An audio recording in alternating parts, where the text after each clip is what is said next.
Testing, testing.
Repurposed freighter drifts through space. As you stare out at the star-flecked void, another ship comes in. Wait, is this sci-fi? I thought we agreed on a World War II campaign. Oh. Did we? That's cool. I can pivot. The smell of smoke curdles in your nostrils. Hold up, I thought we were prepping for a zombie apocalypse campaign.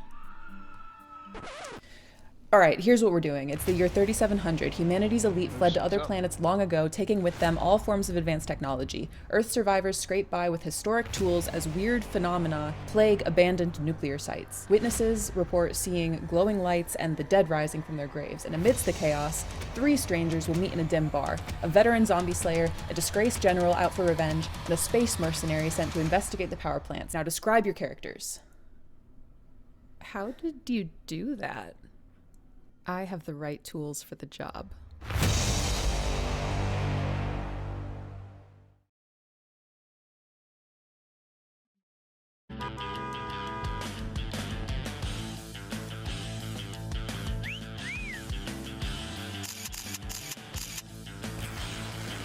Bones, what's up? Buzz, Scala, Wolf, what's going on? Hope everyone's well. Whew. Just making sure you can hear me.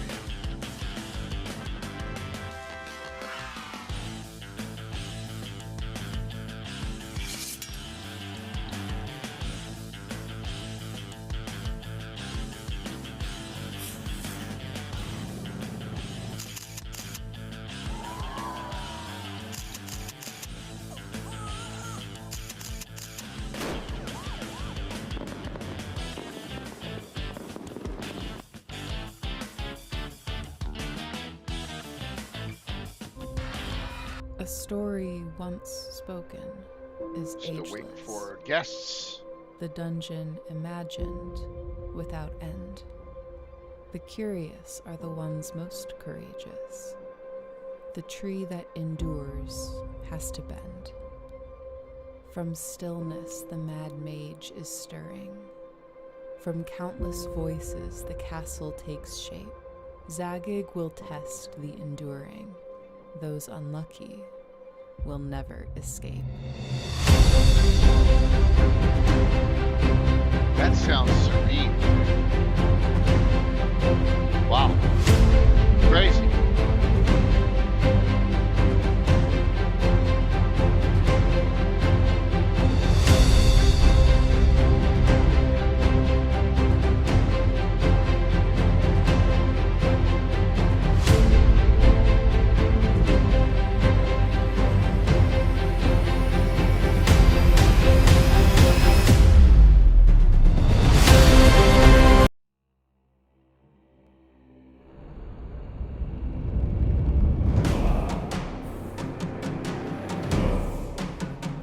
Thanks, Laser Dog Face Melter. Thank you. Wow, 74 months.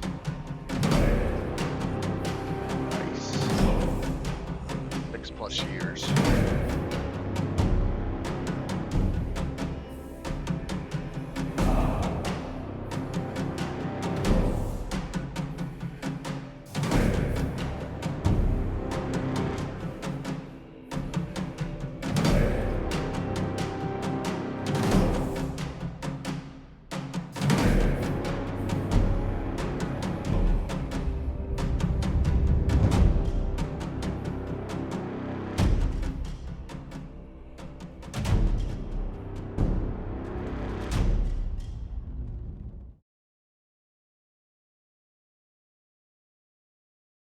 Well, POV, I had 30 minutes before my campaign group showed up, and I was totally unprepared. I grabbed my ready set encounter box and boom, everything I needed for an epic session. Adventure hooks, map tiles, loot tables, stat blocks, and miniatures, all ready to go. My players still think I spent hours planning our Great Dragon encounter. If you're a busy dungeon master, get Ready Set Encounter live now on Kickstarter. POV, I had 30 minutes before my campaign group showed up, and I was totally unprepared. I grabbed my Ready Set Encounter box and boom, everything I needed for an epic session. Adventure hooks, map tiles, loot tables, stat blocks, and miniatures, all ready to go. My players still think I spent hours planning our Great Dragon encounter. If you're a busy dungeon master, get Ready Set Encounter live now on Kickstarter. Oh, really? Because I thought they were discontinuing 10 service.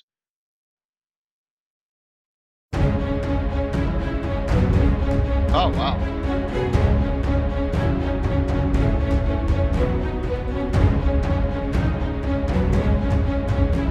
Wow.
I'll tell you who came up with the topic once we go live.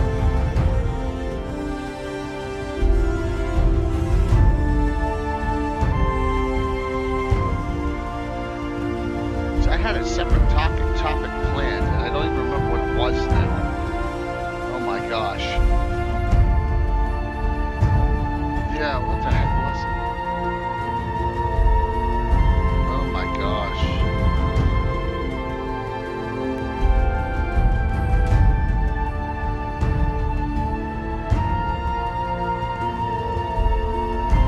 Oh, jeez. Oh, gosh. Oh, my God.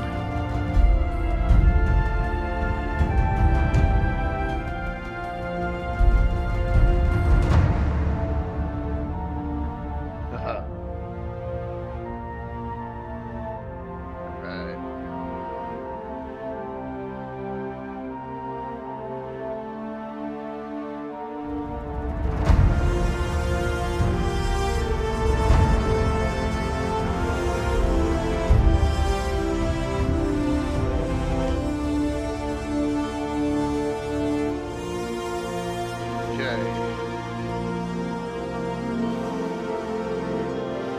A couple minutes. Coming live.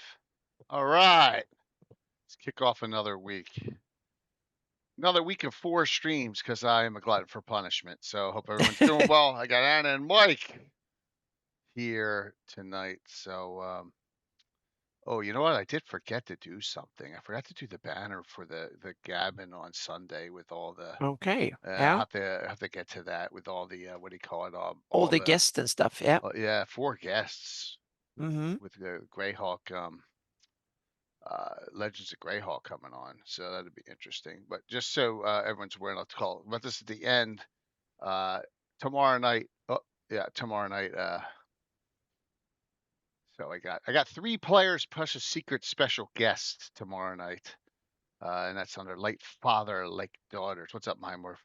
Adventure Uh-oh. 1204. They go after. They go. Yes, the 2 sisters go into semi-familiar terrain that they've been to already for a certain purpose in the sus.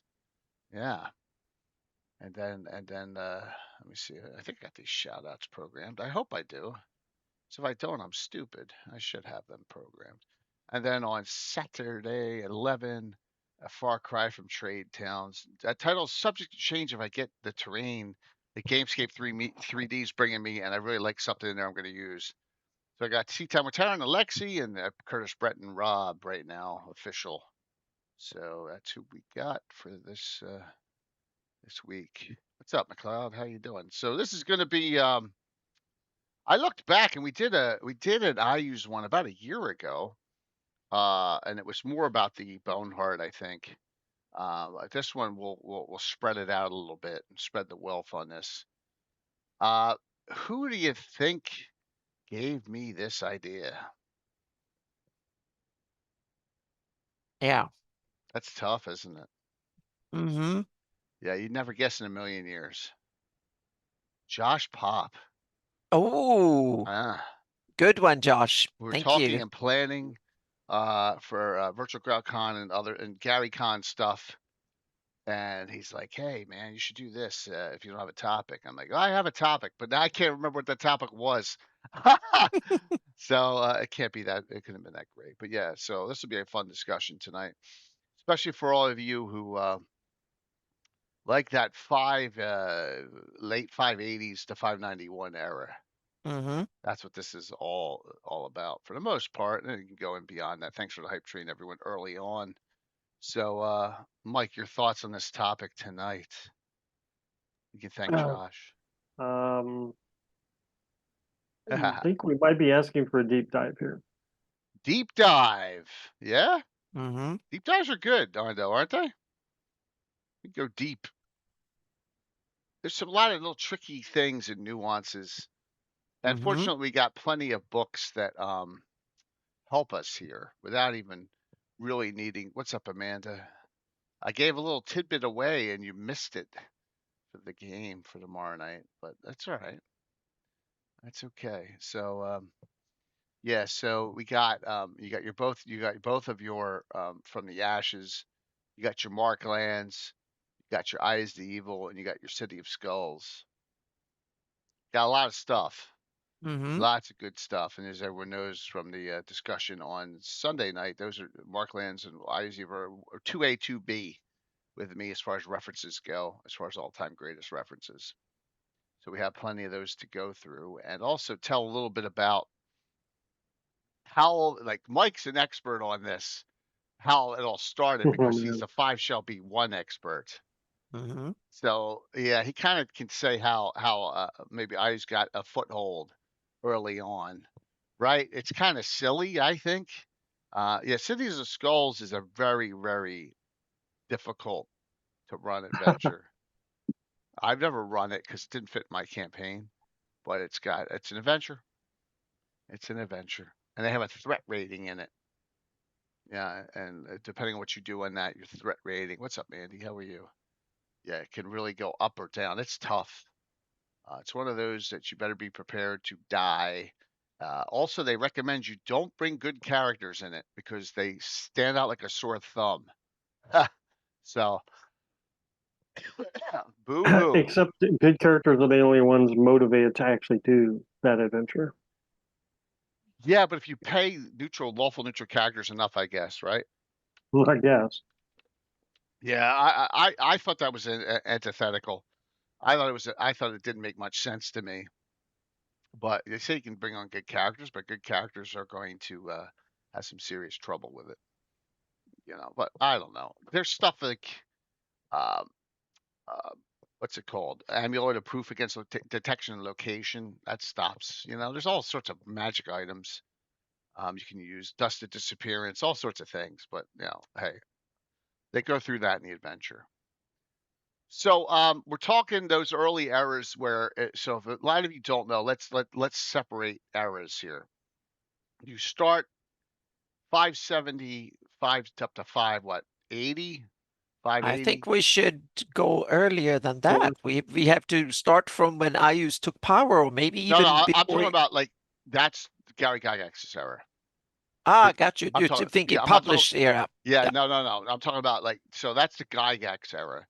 581 to 591 is with a little bit of a change in there. First edition is Gygax era, and then second edition is post Gygax, kind of. Yeah.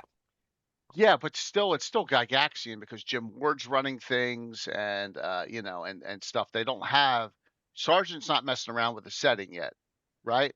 Sergeant comes in 1989 and blows up everything. Yeah. Right. With From the Ashes. Right. Blows it up. Now, some people could say Zeb Cook blew it up with the Wars, right? With the Wars box set. But that's a game, right? That's a war game. So, I guess they played it and said, this is what happens? I don't know. So theoretically, you take the campaign booklet with all the lore and then you toss the rest of it out. Yeah. But right. I think when it comes to the timeline of Greyhawk, officially, I think the Iuz is born 457. That roughly. So we have is born in the late 400s. So we have the whole, and then he takes power somewhere around 500-ish, early 500s. And then he kind of that's when he starts building his resources, so to speak. So to me, in my campaign, the way I interpret Iuz rise to power and demigodhood and empire is that he has his legions there's 4 generations of them.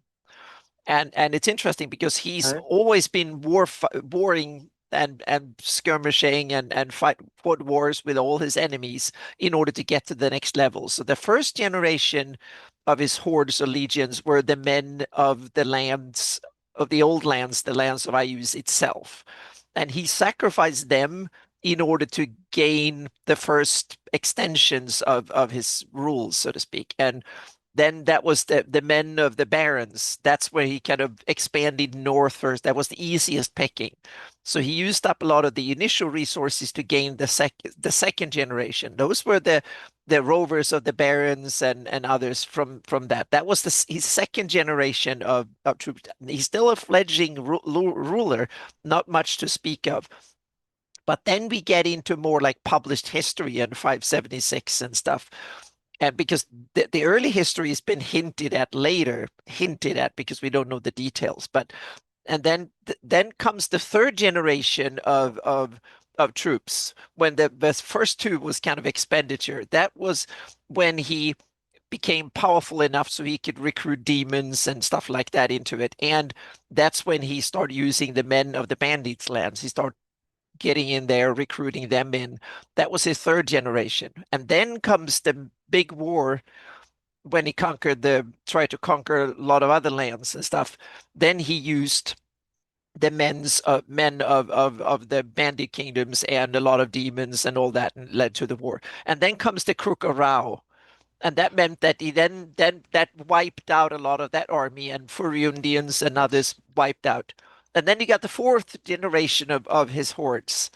And that's the post Crook of Rao version, when you have the leftovers from the early legions, so to speak. And then he probably also used a lot of undeads to boost them, and shambles of the abyss and stuff that was left over from the Crook of Rao, so to speak, and young recruits. Yeah. There's not much written on that. No, but I'm not saying this is written about it. I'm saying that if you want to depict the rise of Iuz as an emperor, you should look into these aspects, so to speak. It's not the same RB. If you want to play 500, it's not the same enemy you will meet if you play 982 or 86 Sorry. or something like that. Yeah.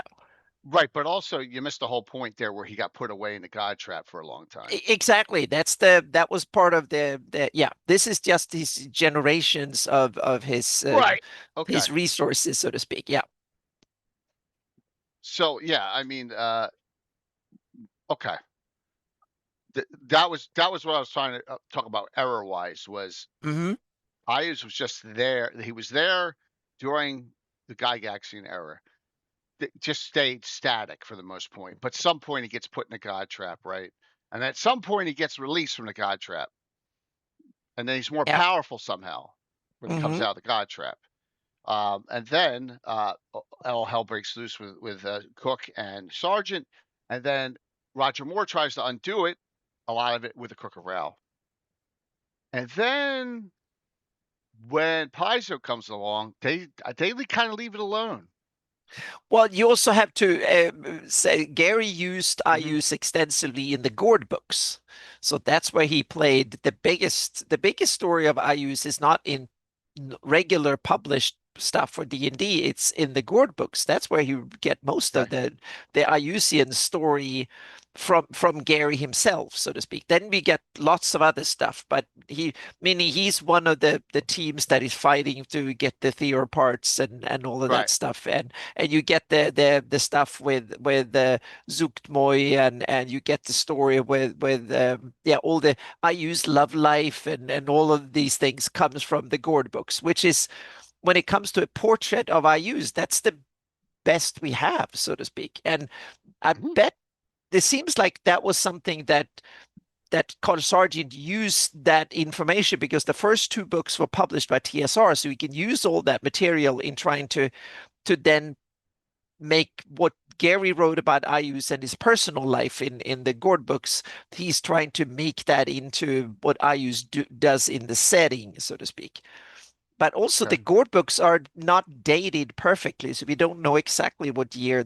I think there was a lot of guessing. Savoda and others tried. Exactly. Yeah, they were trying really hard, but they are not nailed down precisely by Gary. So it's Iuz. We have personal accounts. We have tons of rumors and ideas and some conflicting, and which I think it's a lot of fun. Yeah. Yeah, absolutely. Just a lot of it is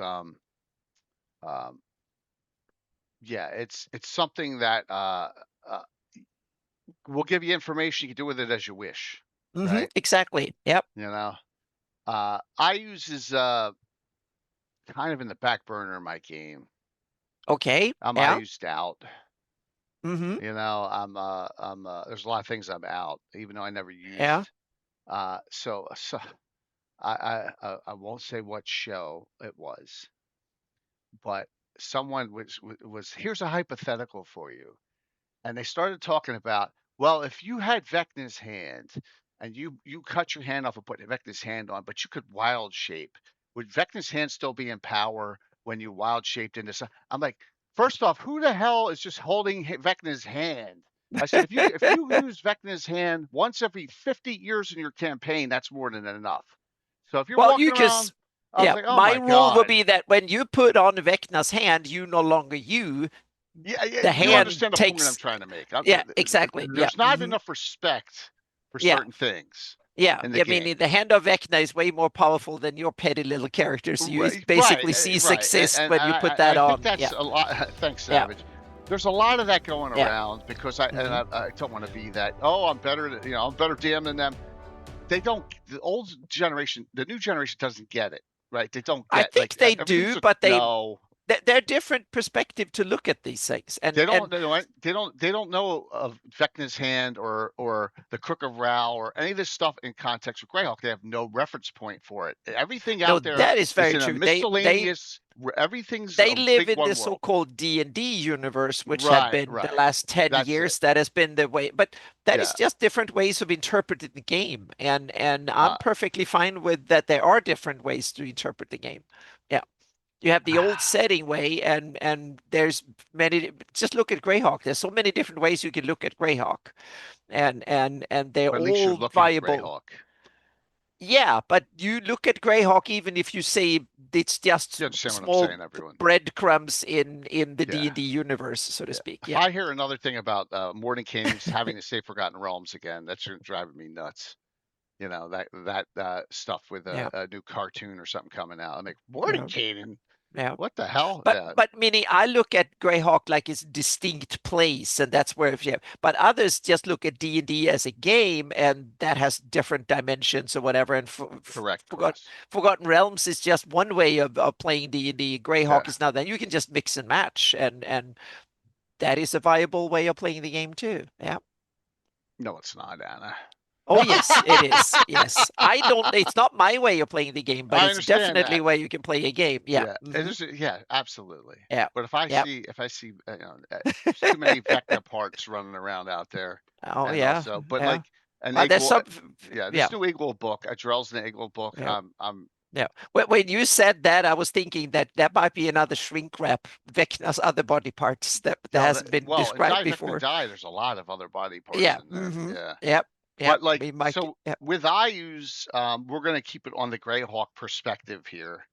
Yeah. So it's Yeah, we are setting first and game after, yeah, so to speak. Yeah. I don't think a lot of people have used Iuz in other settings or general settings that I've No, that seen. was the Temple of Igwilvin Elemental does. Evil has escaped out into the bigger D&D universe Yeah, from time to time, but crazy. thankfully it didn't take root, I think. So yeah. Yeah, hopefully not. So all right. Yeah, he's still ours. Yeah. Dale, I got all your stuff here. All Oh, right, yeah. I'll get you what you need, Dale. No problem. I'll send it Yeah. out. All right, I'm just talking here. Turn it. No, there. You don't understand. There's stuff. Go and dive back in the die and take a look at all the other parts out there. It's too much. I mean, just two's enough. Two's enough. So it really is. All right. So I guess we can start somewhere. I Yeah. got a lot of your Mm-hmm. heraldry floating through here Yeah. below because Good. that's all good Yeah. stuff. Um, Legions of Iuz. yes? What's your first like when you first played? When's the first time Iuz came about? If you can you remember back? You know, when For was the me, first? it was back in the early night, just after we got from the ashes and stuff. So early 1990s when we start playing the wars, or mid 1990s, about 94, 95-ish or something like that. We played, I think he was, he was present a little bit as a sort of a side character in Temple of Elemental, even figuring around, but he was not really present fully until we played through the wars in Furyundi. That's when we really had him part of it, so to speak, and these legions or hordes, I would rather say, because he's chaotic rather than legions. But that's more just like a play with words. That was my first take of Iuz, and then after that, I took almost 20 years. He never figured in my gaming at all, because then I played in Rel Devon and that side of the map, and Iuz was not present at all. That's why I felt like now going back to Shieldlands, and Iuz is part of being square center as the master villain on the other side, so to speak, or at least one of them. Okay. How about you, Mike? You remember the 2E Wars? Straight up 1E World of Greyhawk box set I use as is right there. The wars started right there Yeah. in '83 for me. Didn't even know Greyhawk Wars box set. I've warred over Greyhawk through all the editions.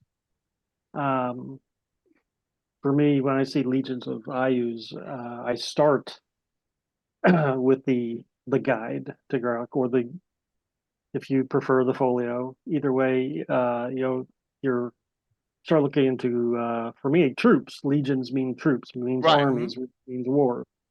Okay. And of course, we know, compared to the Living Gazetteer that comes out later in third edition, the population figures are much lower. I was doing a lot of math today, and bouncing around some numbers. On Iuz has a population of 40,000. In later sources, the city of Dorokai itself is 40,000. So that kind of puts into perspective what kind of armies we're dealing with. Mm-hmm. Right. Small, basically. even with the old figures, Iuz should not have been a match for Furiandi and the Shieldlands and all that. So there's definitely some fudgery going on. Like when it mentions humanoids, it says many numbers unknown, which to me back then would mean as many as you need, right? An unlimited amount of orcs. Yeah. Yeah. So back then, the Horn Society was its own thing. The Banner Kings was its own thing. Iuz is literally just this little bitty hunk, country trying to take over the world, led by a demigod. And so it's not until the later stuff that you guys were mentioning that Iuz actually starts getting some gains, gaining some ground, some land. Because at first he just doesn't seem like a credible threat, except a demigod's in charge. That's the main threat. So that's where I would start. I'd start with troop strengths.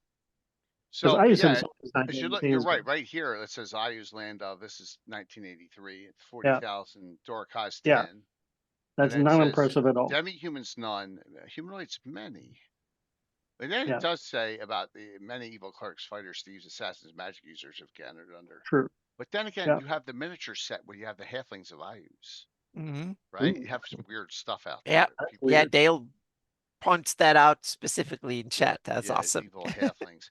And then here, so I gotta watch myself. Iuz is vowed to bring ruin upon upon Tenser Archmage and Lord Robalar. Every time I say that, I risk getting sued. Just so you're aware. And because whoever created Lord Robalar says he's gonna start suing people if they start using his content. So just make sure you were aware.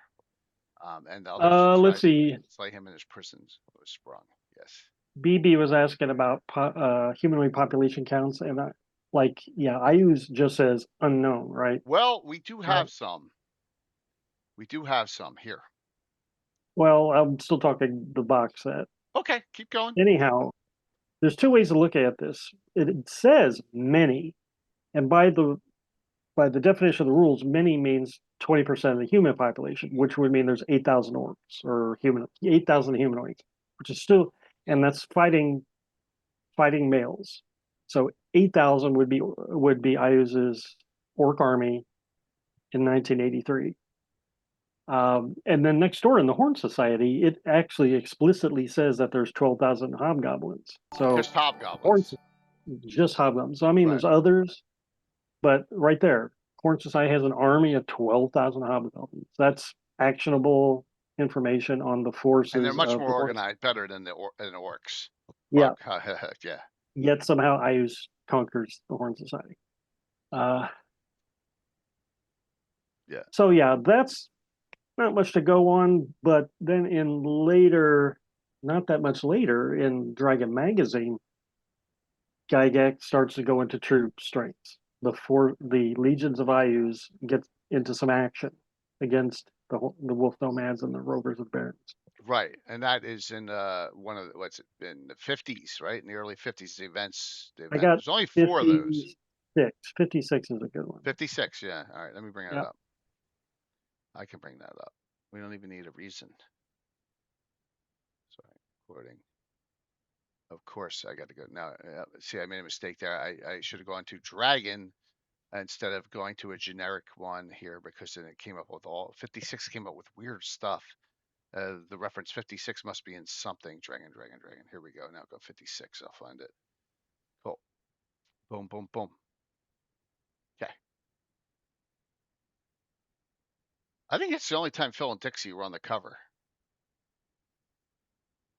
I really do. That is rare. Yeah. Okay. Let's see here. I'm looking here. So these articles take place in 578. These are events of the Flannis after the 576 baseline start. So already Gygax is Greyhawk warring it. He's attacking the Wolf Nomads. He's attacking the Rovers. The Banning Kingdoms are attacking the Detia 10. Here we go. Here we go.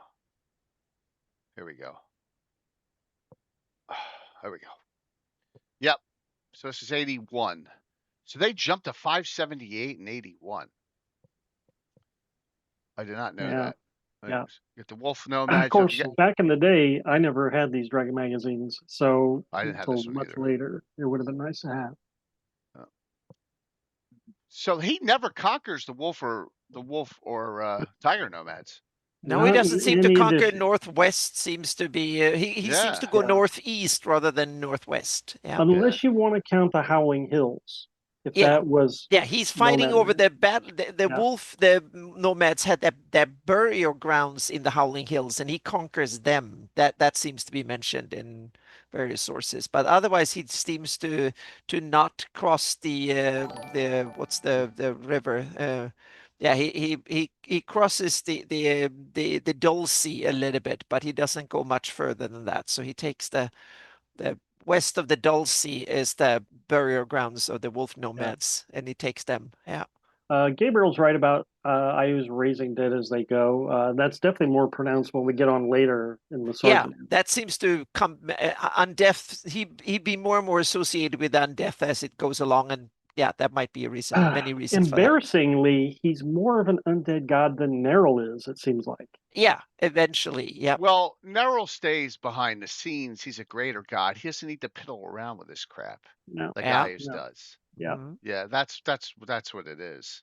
It might be out of necessity. In the beginning, Iuz don't need them, and the living troops might be better than dead ones. And after a while, he might be. Yeah, dead ones tend to move very slowly. To help things along, I have linked to an article I did on the Battle of Blackwater Bend, which is the battle I'm referencing here. Oh, what it boils down to is an army of 25,000 Iusians attack the capital of the Wolf Nomads, which was only defended by a few thousand, and then were later relieved by a war band of 20,000 themselves. And then the Wolf Nomads chase Iuz's force all the way back. So it's an Iuz loss. But the point of it being, Gygax is already, you said it was 1981, he's already writing about Iuz having an army of 25,000. And that's just to attack the Wolf Nomads. What kind of forces did he have on the border with, Foriandi, Right. Like, if he just had 20,000 troops laying around to go after Wolf Nomads. So the numbers are definitely budgery as to how strong Iuz is. And that's why I like the Sergeant era better. Because he really ratchets up the troop data. Yeah, and he kind of considers that from the ground up, so to speak, the consequences of it. Yeah. Yeah, but you do your maps real well here, showing all the movements and stuff. Yeah, it's nice having Anna's maps as the baseline. And then they got their ass kicked. Iuz. Yes, Iuz, and the reason they lose is because there's two leaders. There's a priest and there's a magic user, and they didn't get along, and their bickering is what lost them the battle.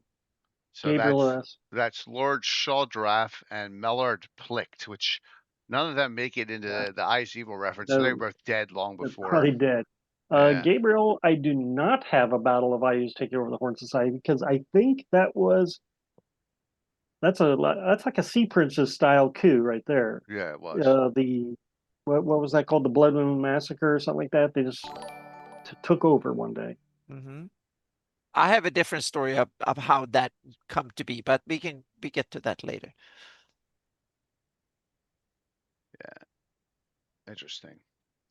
So down here, it says the intelligence network of Fear discovered a plan to wrest control of White Seal Lake from their navy, and before the Iuzites, Cuba fleet staged a raid upon Dorka, which is never, that's a nice short little blurb in there about that sortie to take out the navy. Yeah. Only in the Vespi and along the western shore of White Seal did the invasion bears plans bear any fruit. So, most of so early on in Gygax's writing, Iuz controls half of the Vespi force, which is a big deal. Greyhawk War. We'll talk about Legion of Black Death. I know that's Jay's favorite. We'll get to that. That's me.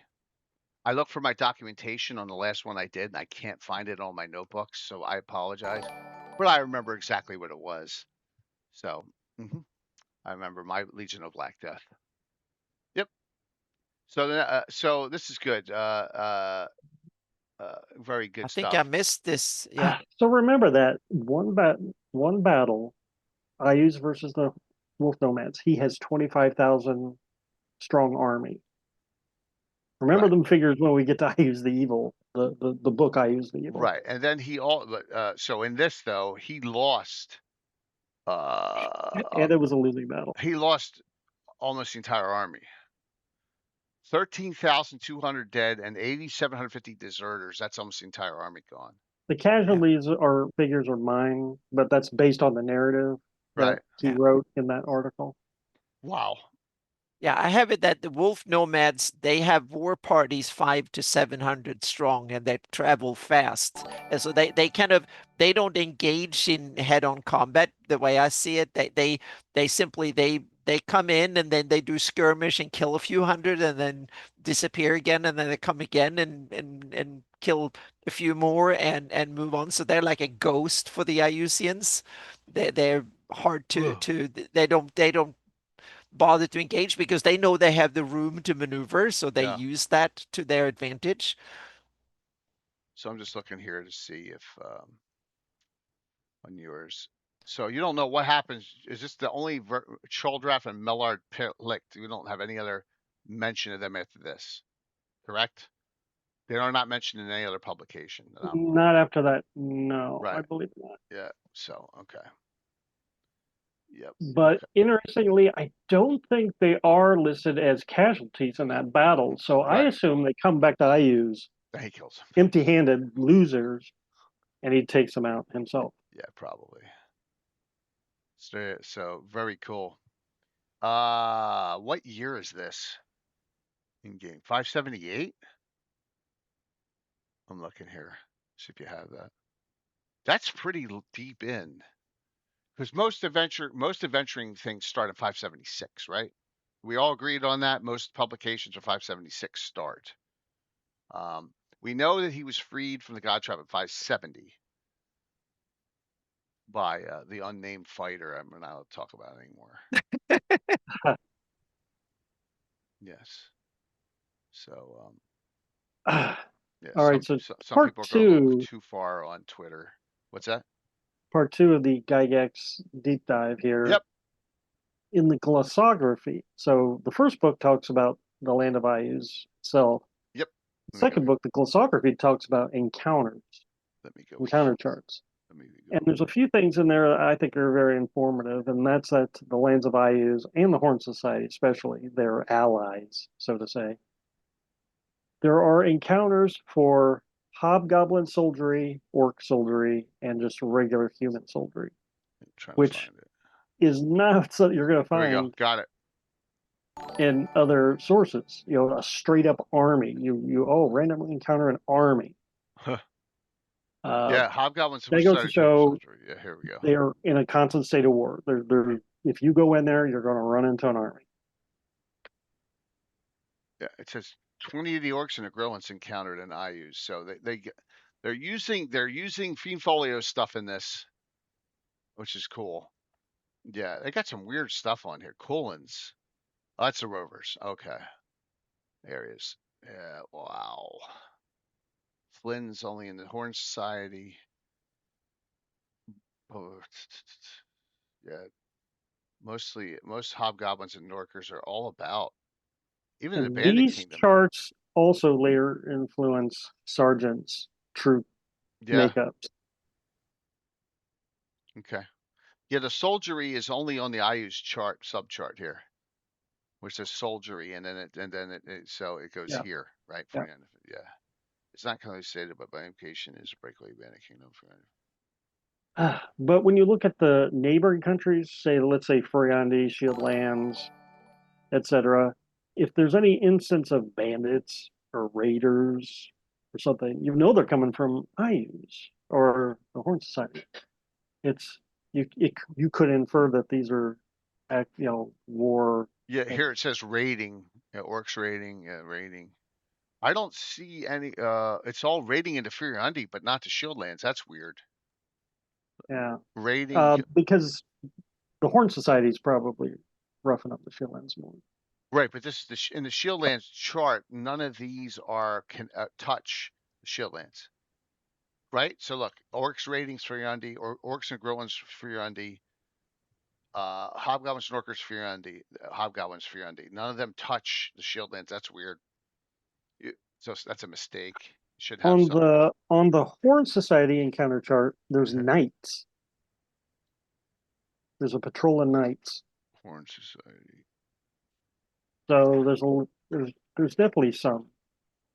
Okay. Crossover. Interesting. Knights, Knights. I don't see them. On the Horn Society, Bandit Kingdom's Horn Society, Iuz. Bandit Kingdom, Horn Society, Iuz. That chart, yeah. Oh, Men Patrol Knights. Got it. Knights. Bandits and Society. Yeah. Huh. Now, what's weird is the Glossography soldier charts, like for orcs, for instance, is 120 to 150 orc troops, right? Right. But if you break out your monster manual, the ordinary number appearing in this book is 30 to 300. So the soldiery, in a way, is weaker than a standard monster manual encounter. Huh. Well, there's always conflicting stuff, isn't there? I mean, this is where these encounter charts are awesome. Whoever created them, they did really well with them. You know, like you can't really complain about it. But you can't take them too literally. It's like encounter charts are always only good in context, so to speak, or you have to adapt them to whatever the context you have to place them in. True. But a lot of people, they're like mechanics. Yeah. A lot of people do open outdoor adventuring where they use these charts. Oh yeah. But so, depending on the other circumstances, it's like you can't always use them literally, because that would be I don't actually roll on these charts ever, but I use them for inspiration on exactly. That's how I use them too. Yep. Mm-hmm. And that's where they're useful for us. I'll have to back to my dashboard here. But back in the day when I was a young dumb kid, we were all dumb kids. And these charts is the only thing I have to go on for my Greyhawk Wars. You know, these little scant bits of information are that's informative to me. Yeah, extremely informative. Any of the other dragons mentioned? I use it all. I think it's all Eastern then, right? I think that's the main one. That's the only one. Yeah, so I thought.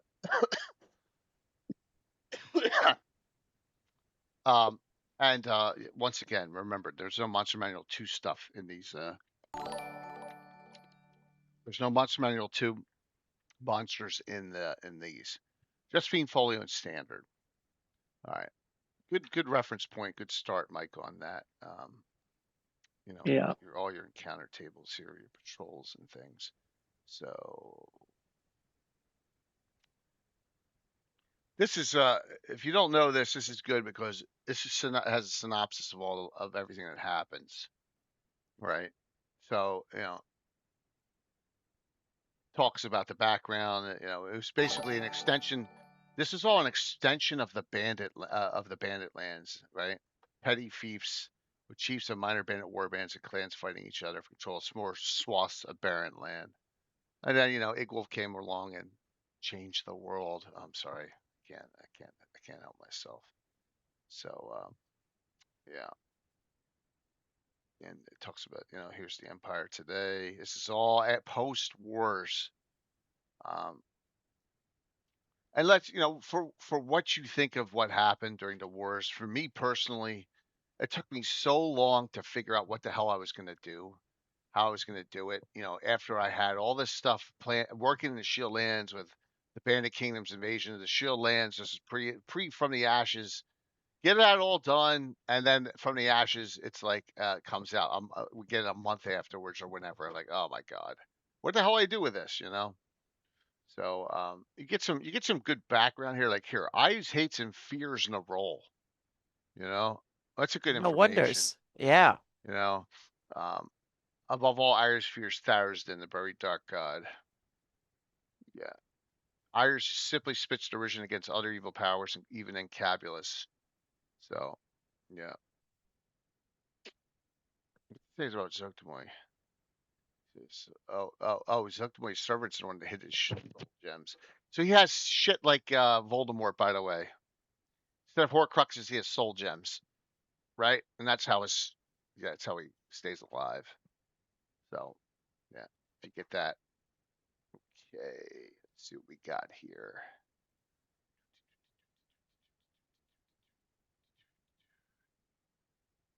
Zephyr, talking about second edition priests, which is pretty cool. We can go back to that at some point.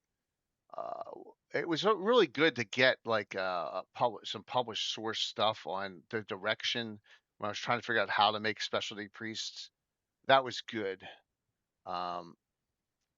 Here we go. Now this is kind of, I'm gonna blow this up. Yeah. The total numbers of human, now look at the numbers. Orcs 135,000. There you have real numbers, in my opinion. Population. And then you have your special, of that Selbix, Urzen, their tribes of orcs, and then the minor tribes. Yeah. So they have 4 different orc tribes. Yep. And then goblins, including Norkers, 20,000. Only 4,000 hobgoblins and 1,000 flins and gnolls. 1,000 hill giants, 500 Formorians, and 1,500 hill trolls can be added to these numbers. That's a lot. That's a lot. Yeah. Secret Soul has Visions 3. Oh yeah, that's right there, Sam. I forgot about that. I'll have to get into that at some point in the future on that power, and who else may attempt to hold that kind of power. So it talks about so see, this is like the detail I like here. Selbits, and then it talks about 2,000 of them are Orogs. Now, we can get into the argument of what an Orog is. Mm-hmm. Now you have to indulge us because you've done extensive research on this. Well, according to someone, the difference between an Ogrillin and an Orog is which mother is ogre and which mother, if the mother's ogre, it's one thing, but if the mother's human, it's the other, right? So if the mother's ogre, it's an Orog. If the mother's a human and the father's an ogre, then it's an Ogrillin. Okay. Yeah. But I hate that. So what I say is that the Grillins are Grillins, orc ogre crossbreed. My Orogs are level gaining orcs, like Urukai. Yeah, but what's the difference in heritage or just like half orcs, there may be some influx of human parentage DNA, just like there are with those Urukais. Right? They got that bred into them. So you also have true half orcs, 3,000 of them here. So yeah, that's why it says the Selbits have a good. This is why I say that the Selbits have a goodly number of higher level fighters, priests, shamans, and the like. All right, so that means that they're gaining levels as adventurers, and I think that's what gives them more power. So that's my opinion on it. Mm-hmm. So it could be different. Yeah, John, it's just a mess. Yeah. 2E Monsters Companion when Orogs are introduced. Yep. Birthright is different Orogs. That's Forgotten Realms. I agree. My Orogs are elite orcs. Okay. And you get the Jebli. Another. So it's really cool that he goes over the tribal differences because none of these orcs get along with other orcs. So they will fight amongst themselves, which is another problem. Yeah. Kind of like, and that's shown in Lord of the Rings. It's a lot. The Saruman orcs really don't like the what do you call it? Mordor orcs, which you see as inferior. Yeah, vicious, sneaky, hateful creatures who delight in despoiling. That's the Jebli. So, then you have the Urzen, and they come from the Howling Hills. See, strong and dumb. Yeah, strong and dumb. Yep. Yeah. They're most aggressive toward other orc tribes. Right. And you have the Urzen. They're less lawful, but because of their stupidity and brutishness, the Urzen form the garrisons of the Howling Hills. So, and they have 800 Orogs. Yep. Few half-orcs are found in the Urzen. Never share your lands with humans. So there you go. The Kazgan orcs are unusual, showing some distinct signs of semi-civilization. So, a +1 to intelligence. Yeah, and they have good morale. So there you go. And that's from that. The Kazgan can sail. They know how to trap. White Sill. Yep. They're very good. Yeah. Yep. I put a link to my campaign map on Pathozoom because I actually placed a lot of this stuff. So I have the domain of the Ursun up in the north and Kasguns and the other stuff. So I tried to implement the geography into Iusian lands. So you have the old lands or the Ius original lands and stuff like that. So I try to bring some detailed into the lands of the Iusian lands up there. So yeah, there you go. You can maximize the image if you want to have not the white stuff at the bottom. How do you maximize top right? It? There is a symbol on the top right and the blue border on the right there. I'm up here. What's it? There's this. On the right. Yeah, it's up there. Yeah, there you go. Got it. Cool. Yeah. Oh, cool. Yeah, so you have a little bit further up north of the Howling Hills, you have the domain of the Ursun. That's the heraldry that is from the. I used the heraldry from one of the that Roger E. Moore wrote in the late Return to the I forgot. Adventure Begins or whatever it was the one that he wrote in the late 90s, going back into, and there was an orc standing with a So I use that shield for them, so to speak. And then you have Kasgund and a bunch of others. Yep.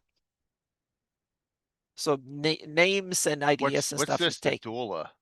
The Dula, that's one of the tribes that I think is mentioned in Iuz the Evil or somewhere. So yeah. Okay. Yep.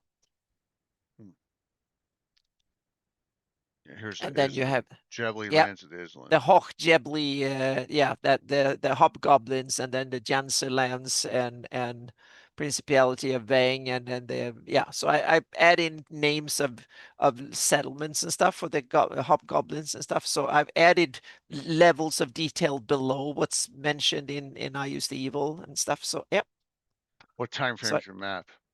598-99. Yeah. Okay. All right. Okay. Very cool. Yep. So that's my take on the Empire of Iuz. We can reference it. Yeah, because there's a lot of the names and stuff we're talking about. I tried to put them there, and the clan names from Iuz the Evil are on this map too. So like the Skull Smashers and the Shadowclaws and the Flayers and the Bleeding Blades and the Black Sun, the Hargrak and so on and so forth. And a lot of them are mentioned in Iuz the Evil as smaller clans, right? Lesser? Yeah, they mention clan names I mentioned here and there. So I gave them geography, so to speak. I put them in the geography. Yep. In that early section you were reading, there's a couple sub clans of the Selbits, the Faithful Bloods being the ones that claim they were the most faithful to Iuz, waiting for his return from captivity. And there's another one called the Bone Scrapers that like to suck the marrow from bones, and they all wear distinctive earrings. Anytime I read Sergeant humanoid stuff, I can't help thinking about Warhammer, though. Oh, yeah? Yeah, he really gives these orc tribes some personality, which is funny in this day and age, with orc culture. Was definitely a thing in Greyhawk before it was a thing. Yeah. You mean before it was sterilized? Well, yeah, before they tried to give it a culture, Greyhawk already had orc culture. Right. I'm yeah. just saying, but you know, it kind of, once again, it's outside the Greyhawk in the general Well, world. they want to take away all the villainy in the later editions, and I can understand why they do it, but that's not the way I like it. But everyone's good. Yeah. You know, so no, not everyone's good, but they can't do any real evil. It's but on the other hand, if you want to sell it to everybody, then you have to file off the nasty bits. I totally get it. Yeah. Except in our new stuff, everyone, it's going to be gritty again, so don't worry about it. Oh, yeah. You know, so all right. Then it still says there's 40,000 humans, which is that number from previous, right? 40,000 humans still. Yeah. Yeah. Yeah. It says, but not everyone can make a living being a member of Legion of Black Death or a priest. Yeah. Yeah. So, many camps, the majority of humanity is chaotic. There are some free bandits left, mostly hillsmen in the Howling Hills. So, you know, there are some pockets here and there. The Armies of Iuz chapters toward the end of the book. Should we jump to that, Mike? Showing all the. Sure. Yeah.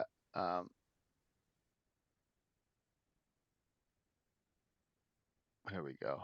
All right. So you want detail? Here you go. Here it is. Adventures in the Empire. Armies of Iuz. You want your legions here. The bad guys are still the heroes of their own story. Technically, Rob, yeah. That doesn't mean that they are writing their stories. Orcs garrison notes include reference to tribal types. And they got your percentage of half orcs in your orcs. E is for elite troops. Right? O is other humanoids, giant types. So, yeah. Then look, they even have fiends, greater undead, minor undead, wizards, shamans, warriors. Oh my God, it's really detailed out. So, and this is in each location. Yeah. Yeah. So, very expansive. Yeah. That's what I used to create some of the places like Kaskund, for instance. It's hinted at here, and I made Kaskund one of my major cities up in Iusian Empire, by the lands of Kaskund. Yeah. Yeah, and a lot of these areas are not taken back yet, which happens during Roger Moore's era, where Fiorendi gets taken back almost entirety. No, these lands are way beyond that, in my opinion. That they are not from Iu's conquered land. These are from the lands he conquered long before he even got to Fiorendi and Shieldlands and stuff. Crockport's right here. Oh yeah, Crockport is mentioned there too, but Kaskund and the other ones, in my opinion, are up in Right. Yeah. But like I'm saying, that there's a lot of stuff in here that is where the flux happens, and like we're going to crook a row and remove everything, and a lot of stuff gets undone. But what my point in this a little bit, I think it's sad that they didn't develop the Empire of Iuz even further with putting maps and putting a lot of these places like Kaskund and others on the map early on. But on the other hand, I got a chance to do it first. Yeah, well, I mean, meaning the geography of Iuz and his domain to me is very interesting, because that's where you want to go. You don't want to adventure in Fiorendi all your life. You want to go to the enemy and have fun. Right, but was anyone besides Sargent doing any of this stuff?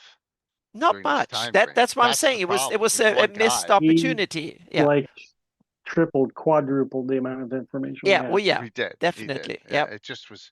It's crazy. So I did another fun thing today when I had time on my hands. I did a spreadsheet on all those troops.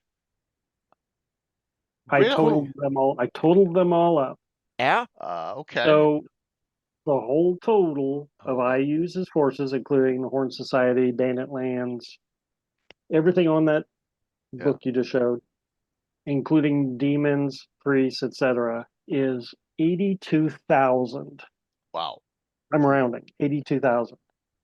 That's Okay. not much Okay. to run an empire. Yeah. Well, a lot of it's elite troops and player characters. There's a Oh yeah, lot well of yeah, a elite lot of troops. There's yeah. a lot of demons. Now, Yep.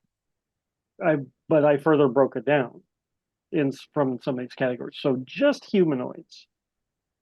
So just like the orcs, the elite orcs, the goblins, hobgoblins, other includes bugbears, kobolds, norkers, etc. 59,000. That's still Yeah. pretty impressive. Yeah. That's to get you two. Now going back to my earlier Gygax battle thing, that's 25,000 strong armies right there Yeah. in just humanoids.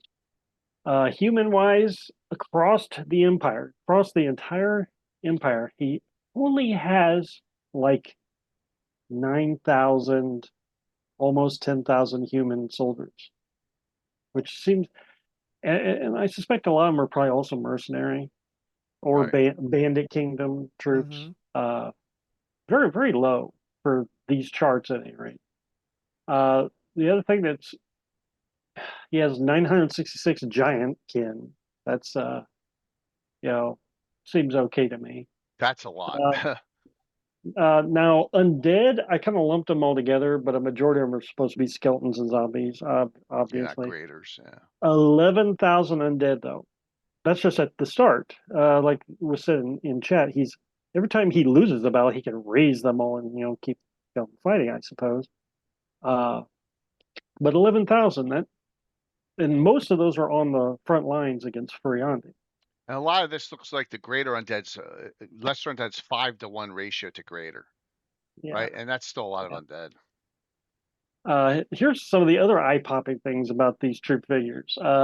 Priests, almost. I think it's too shy, 798. So throw Holga and Althea in there. 800 priests of Iuz. Like, Of how many of them various can levels. heal themselves?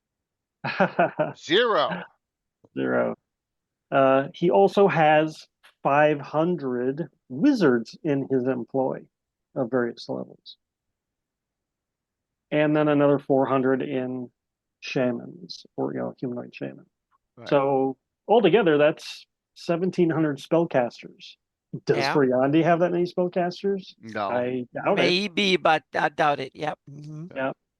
Now, lastly, to sum this whole spreadsheet madness up, he had, before the Crookerrow, he had over 1,300 fiends, according to these troop strengths. That's worth many thousands of troops in themselves. Yeah. Yeah, and that's just the demons that are amongst the troops, the garrisons. It's crazy. Yeah. Yeah. It's cool. So, yeah. You take them out of the equation, and he still has over 80,000 troops. Yeah. So how's that match up against the other kingdoms? I didn't go into that.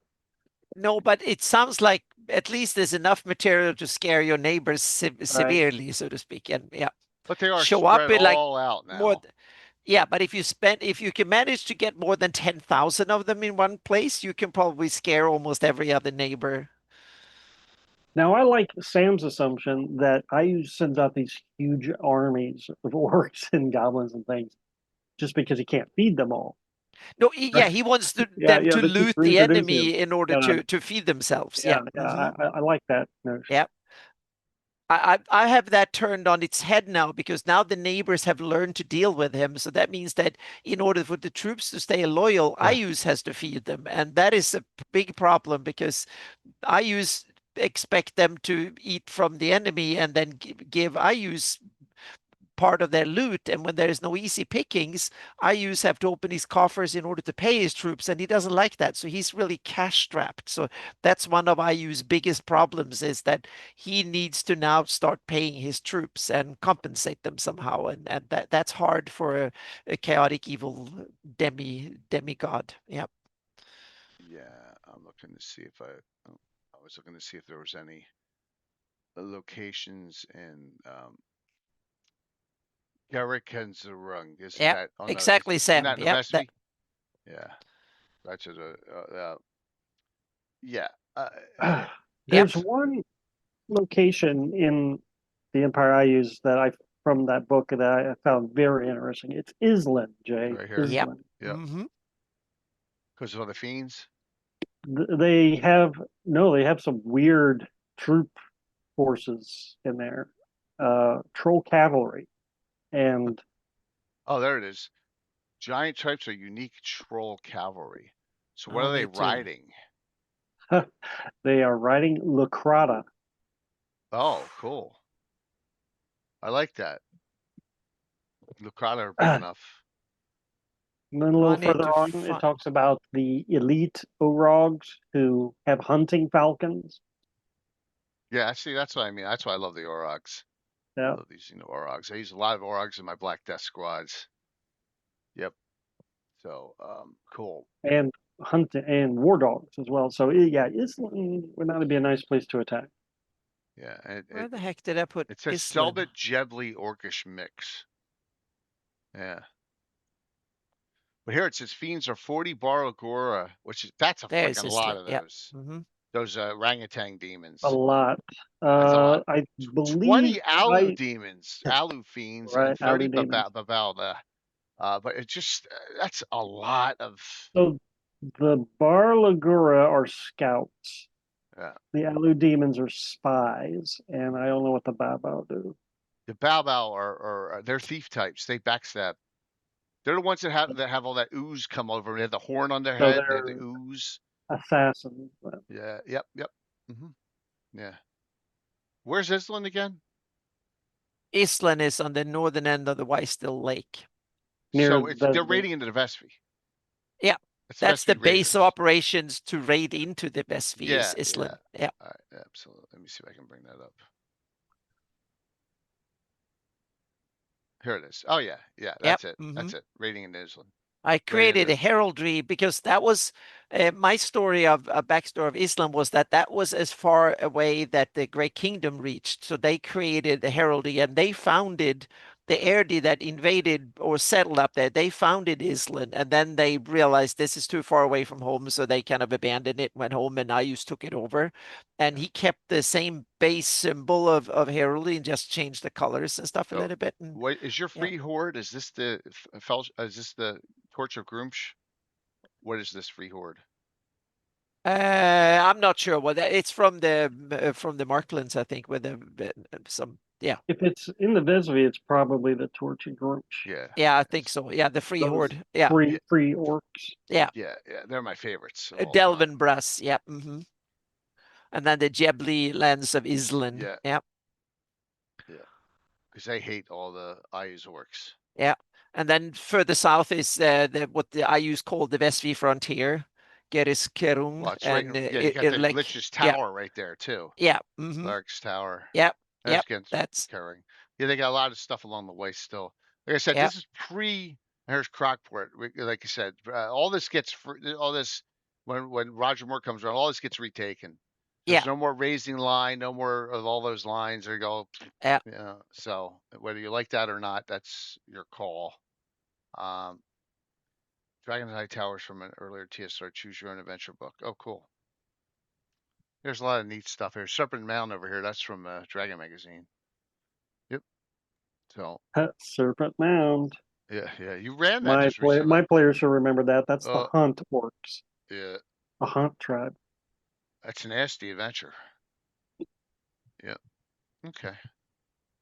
Cool. Very cool. Alrighty. So from here, got through the first hour. got your troops. So some things. Let me do this. So how many priests did you say? Like 1,400 priests? Something crazy like that?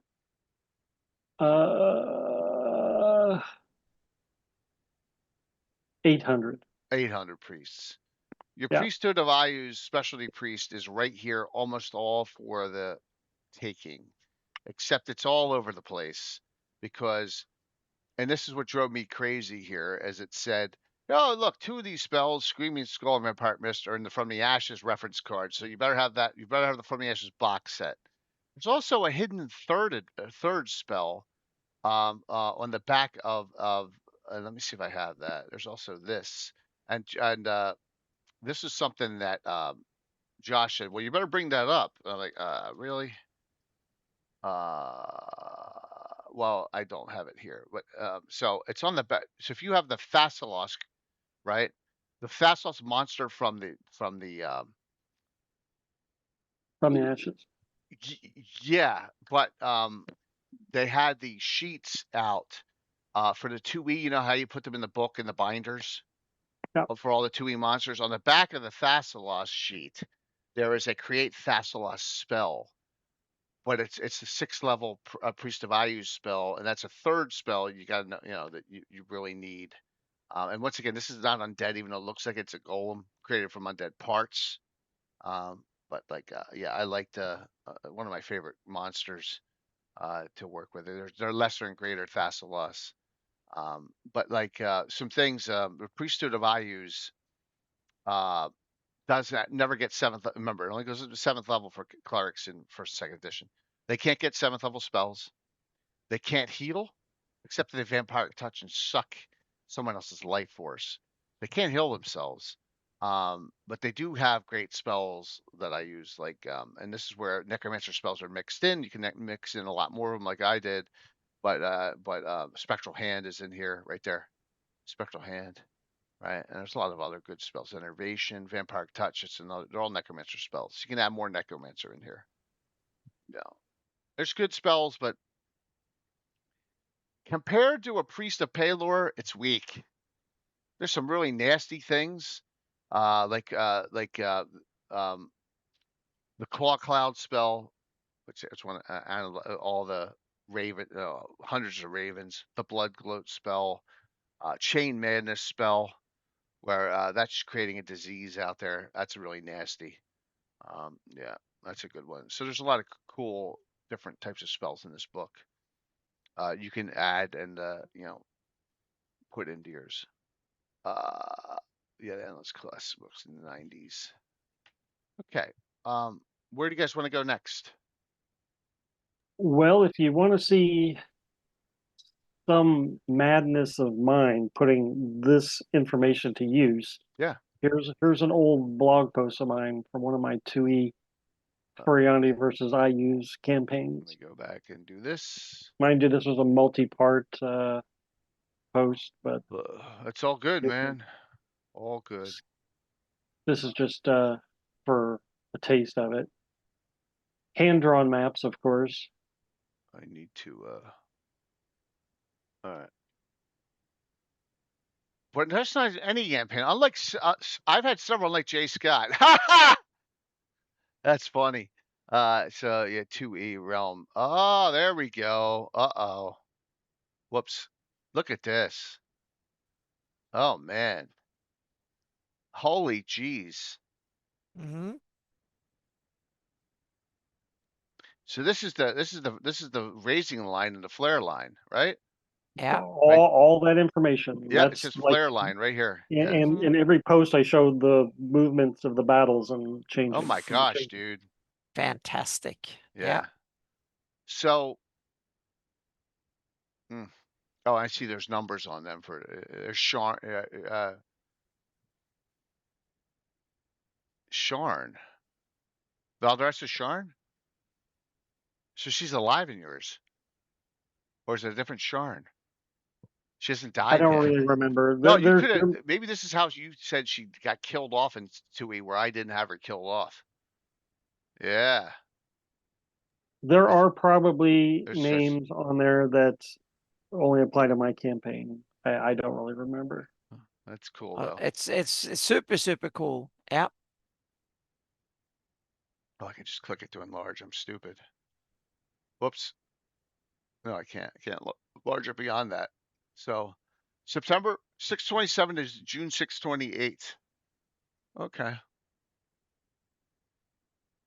Yeah.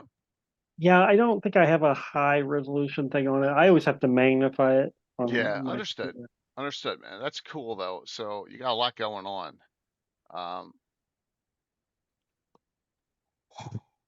Excuse me. Oh my God. Apologize. That means you would be done in Anna's style. Oh my gosh. There's probably a lot more. Mike's probably got a lot more maps than just this one. And then here. You said this is part 1. Do you have part 2 and 3 somewhere? Yeah, there's 3 parts. Okay. Okay. I mean, awesome. if you really want to see it. Oh, yes, I want to see all of them. They're on my reading list now. So how did it go at the beginning here? Part 2? I don't really remember, Jay. I'd have to go back. Knights of the Heart with Sharlam Hunt Orcs. Ally gain. No gains, no gains, no gains, no gains, no gains. Allies gain. Moat Shield Seas. Great Wall Seas. Mortellin is an Elven Archmage. Once played, so instrumental in my games. Many of my friends know I've used Mortellin. So I don't know. Remember why Divers hates Mortellin? I know why, because Divers is a shithole. So there you go. Right. But I'm sure it's something Brian did. He played Mortellin's very haughty and power-hungry wizard. Yes. Jason's character, Vulcan Dane, once rebuilt 3 towers in Greyhawk ruins over an argument. Right. Oh my gosh. Oh, look at this. Yeah. When did I go? 2020. There you go. Cool. So these were just the first of many, or no, these were the last of many war articles I did. Yeah, in the timeline. I gotta keep. I'm gonna open them both. But I just, the content of it's not important. I just want to show the maps that illustrate that I was using all the little troop figures of all the towns that Sergeant made. Fantastic. And I put them out on a map, and I was showing the movements. And yes, it would look pretty impressive on one of Anna's maps if I redid them instead of on notebook. Well, now I have extra place settlements and stuff from this, so I will scour these and look for all the cool stuff. I don't know if I added anything new. Oh, I think you might. You do that. Yeah. Okay. Well, there's a lot. But on the other, there are a lot of places that aren't placed on any map from there, and you might have done what I did, place them, maybe. And yeah. Anyhow, this war, the only thing I remember from this war is it culminates in the siege, the Battle of Chendal or the Siege of Chendal or something like that. Like there's this one big epic, minus Tirith like. Well, look, they're surrounding Chendal right here. Yeah. Chendal's surrounded right there. So let's see here. Oh my God, Philidor is captured. Yes, I love it. I don't care what else happens. Oh my gosh. You see, so you were like, I gotta get rid of this guy. Oh my gosh. That is awesome. Oh, that made my night, Mike. High Folk assaulted. No gain. Let's see here. Wow. Trail of High Folk. Philidor's captured in Darkha Will. Iuz marches towards Sepius and Vespi Heartlands. Eagle rescued from Grazit's Argent Palace. Ooh. Pasriel is destroyed. Wow. Huh. Timeless Tree besieged. Huh. General Blood marches. This is awesome. Kurt Wallbridge fixed. General Ray Matt attacks Herschel. Heldern Hills. What's crazy is back then I kept meticulous notes on this kind of stuff. I'm telling you, man, this is. And insane. I've only recently tried to get back into that level of detail, writing stuff down. Yeah.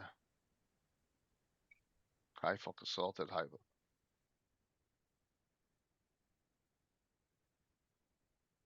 Interesting.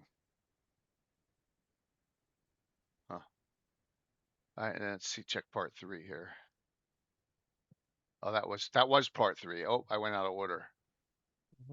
I went out of order. This is part 2. There we go. So you're getting a little tired, and they said part 3. We're going to get rid of Philidor. I'm like, yeah, that's awesome. Oh, Castle Olenestra falls. Sharna Lem's killed. Okay. All right. Hero Slay Boneheart leader Vane. Oh no, Vane and Ad Munford. Really placed by Wakonis. Anna can't do that because she had him killed early on in her campaign, right? Well, kind of killed. It's one of these. He was evil, and he's now tied up with. It's a long story, and I should not. Jakartai and Baron Kallenstren are slain too. Yeah. Ooh. Wow. Lots of people dying. Yeah. This is like listening to Living Greyhawk session. Yeah. Oh, well, you have to be expendable, but he's Wow, this dead. campaign is Bakuni's bleak. death became a resource for various other elements in my Shieldlands campaign. Yeah, on the Iusian side. So yeah, you should Wow. not let a catastrophe go unused, so to speak. Damn. So, Especially not involving death. Yeah. where it says here, heroes return and destroy Iuz's soul husks. Mm-hmm. Oh yeah, this campaign was going to the Wow. end. That's fantastic. Yeah. Battle Shendel Fields. I have no data on 10 the sword. Is it? So what happened to Panzer's check after he was captured? Was he going to help with the Kukuralabash? Yes. There's a lot of question marks, right? Kermit Mindbender Boneheart turned traitor at the Yeah. squares, giving information to Solace Caverns. Oof. Where's the result? Shendel Fields, however, it sounds like it's building a version of Battle Pelennor Fields and Return to King. Kind of, yep. I've usually found more Wars battles than prior. Yep. Cool. There you go, dude. Wow. That's crazy. Philder duked it out with Iuz. I assume Phil lost because he's never seen again. Oh, that's awesome. Justinius, my game is not Thanks, Mandy. it's not live. I post stuff from my games on a blog, but it's not live. No. Yeah, it's pretty cool though. If my game were streamed, it would be rated R. It's tough not to cross that line sometimes. It really is. Willip gets sacked, yeah. Heifel gets messed up. Who's General Blood? Did you make that one up? Yeah, that was one of Yeah. the backstory characters. Someone had a rival named So, General Blood. Ice customer sends Legion of Black Death to Shendel. Calls for destruction of Greyhawk City. Divers, Nyra, and Ernst next. So heroes in Philidor escape jail in Dorak. Philidor battles Iuz himself while goes to Abyss to acquire Iuz's soul gem. Yeah. Okay. Well. Wow. Very cool. So there's a storyline, with all that. You can check it on Mike's blog site if you want to go into depth and want to utilize it or not. It's all good. Conquest of Iuz follow-up article. Oof. So You just gotta play it out. You just gotta play. Is that what it says? No, it's a suggestion from BB to do a follow-up. You should do. Well, yeah, sure. What's crazy is I did a 3rd edition Iuz war campaign as well, but I didn't document it. Really? Sad to say, yes. The only thing I have remaining from it that I could find is these printouts. These are maps from Iuz the Evil, but I had scanned it and I gridded it out if you can see. Yeah. I kind of made it into a little risk kind of game. But yeah, I just love conquering Iuz apparently. Yeah. Well, that's so cool. Yeah. Wow. I wish I kept notes that detailed when we played, but I had loose notes sitting in my binders here, but not that detailed. Well, we all have different levels of stuff, I promised later on to talk a little bit about my take on Iuz and the Horn Society and stuff. I have a blog post I wrote back in 21 that we have, because we talked about on Wednesday, April the 21st, we talked about in episode 96, we talk about the Flan Druidism and the Old Faith. And I had an article, a blog post that from that week. That was the Flanese seen from the old side. And that was actually one of my most viewed blog posts, and people commented and stuff back. And I've got lots of a reply from that. And that was an early take on Iu's role and Grasset's and the Flan and stuff like that, seen from their side. And I have it that the Iuz, he calls himself the Old One because that is the way for him to. He was originally conceived by his dad to be a Flan champion, and he was raised to be one, so to speak. And then he went rogue eventually. But so the Horn Society was a bulwark that rose up to take the terrain to protect his fledgling little stuff while he was in captivity. The Horned Society was already there, so to speak, the Horned ones, but they captured the land. In my take, they took the land to kind of keep it from being invaded by Furundians and Shieldlanders and other good guys while he was locked up in the God Trap. And then when he got out again, he could take over the whole thing and again, so to speak, and then they can fall back to their old role as being the Horned ones. And then Iuz went rogue, and after that, he didn't want to play the role he was intended to. He wanted all. He wanted all power. He wasn't willing to share or be a hero of someone else's damn agenda. He wanted his own agenda, and he took over. And from then on, technically, Horn Society and Iuz are now enemies. They were not enemies beforehand, so to speak. So now there are new alliances being formed in my campaign, and the Shieldlands, there's interesting possibilities, so to speak. And I wrote the first stories of that was in the Flanny scene from the old side, so to speak. I will write more about it. Yep. But weren't the Horned ones always Nerul worshippers? Yes. That Nerul was one of them, and Gerasset was another one of these that they worshipped. And okay. I had okay. So they were a lot of evil worshippers among the old Flan, and they had the dark side to it, so to speak. That's what that whole term come from. They used it for whether it was it was they had that was a side to them, just like in most other cultures, and the Flan had it even more developed. And then when they were faced almost not with extinction, but they were up against an enemy that was trying to wipe them out, that got even more profound, so to speak, and there was a lot of stuff that came out of it. So yeah, and then the term Urflan was something that the Erdi used, but the Flan looked at it differently because this was just a part of their culture, so to speak. Okay. Yeah.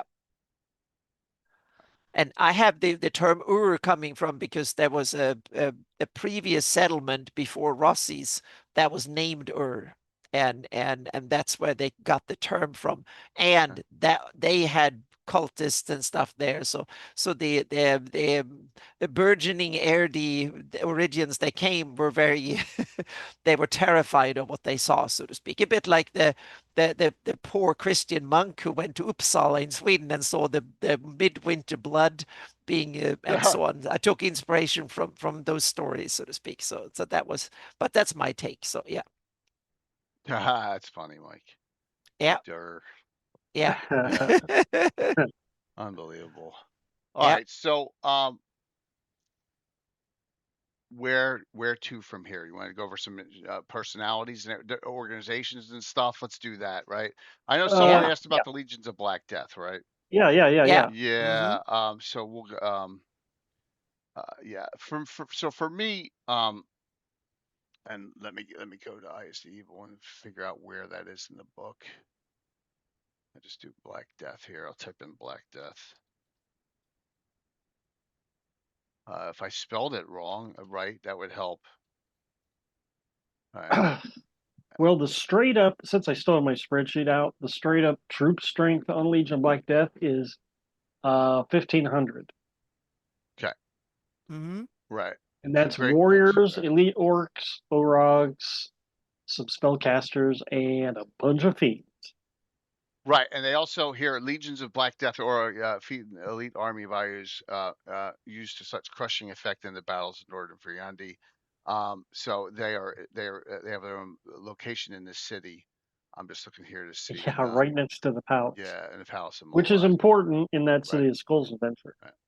So what I do is I get squads of Black Death squad. Okay, now a Black Death squad will tend to, and this I haven't used them in a while, but we'll go out and we'll be searching for something, right, or set to kill someone in particular, right, and normally we're talking about no more than a dozen, all right. So you will get 4 to 6 elite orogs, right, mostly fighter types, mostly specialized or double specialized weapons, all right, and anywhere between level 4 and 7 for them, right, depending on the group.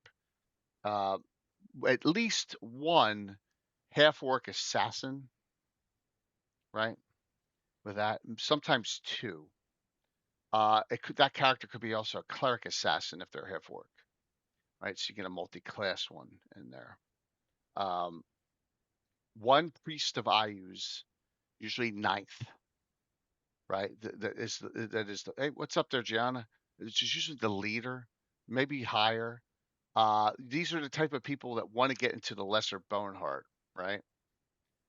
Usually one specialty wizard of type, and that's where you always see they always butt heads, right?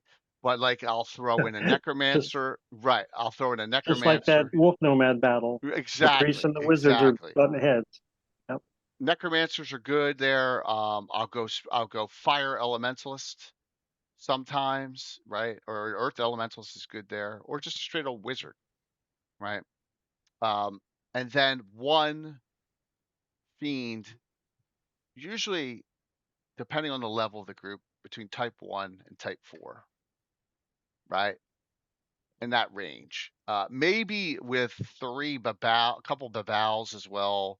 I don't like using the Barlagoras myself. I like the babals are good because they're shock troops and they're expendable. But usually from a type 1 to type 4, I'm not throwing Balrogs anywhere in them. No, that doesn't make sense. But up to a type 4, which is an Alpha Schnee, then you got type 3 Glabbers or type 2 Hezrus. They're pretty good. Type 1s are eh. The others are good. So that'll be a squad, and that squad will go out for some purpose. Order of York troops have always come across them. Shield lands, they're out hunting someone, right? Someone's giving them trouble. They'll go after them in the Shield lands, and that's where most of the Black Death squads in my game go on, and in Fear-Endy. So that's the shield for them, right? Is this the shield for them? No, the shield for them is black, right? I don't know, Black Death Squad, because I got it here. I put a link to my page of Iusian heraldry. I have them there. all right here in my subfolder for this. Yeah. So the Black Death is their general shield is just like Empire of Iuz on the black instead of red, so to speak. Yeah. But then you have the different ones, and one of the, if you look carefully at the series of different symbols I have, they are made up of the bone parts of the skull. So right. They're actually, if you take the two skulls, put them side by side, and you keep some of the bones, you get the face of the demon of Sindel himself. Oh, nice. So you have, the bone shadow has a lot of the bones, and then you have the bone heart has one set. So they're all based on his skull, different bones from the skull. So you have the bone shadow and stuff like that. So there's the bone shadow. Yeah. And then Hulga has another version of it, and so on. So there, And here's the Shadowclaw. Mm-hmm. Yeah. And that is also part of Iusian skull. Those bones are part of it. So I played around with that skull image and had a lot of fun with it. Yeah. I have I have a lower group that I created myself. They are up and coming, and normally they tend to be all adventurers. But he recruits these, and they want them to go prove themselves. They call them the Fingers of Iuz.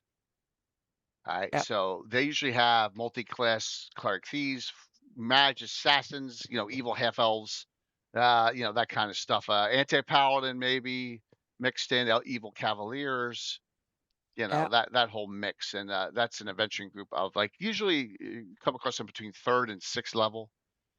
Before they graduate, because usually most of them get killed off, but the ones that survive get thrown into Black Death squads.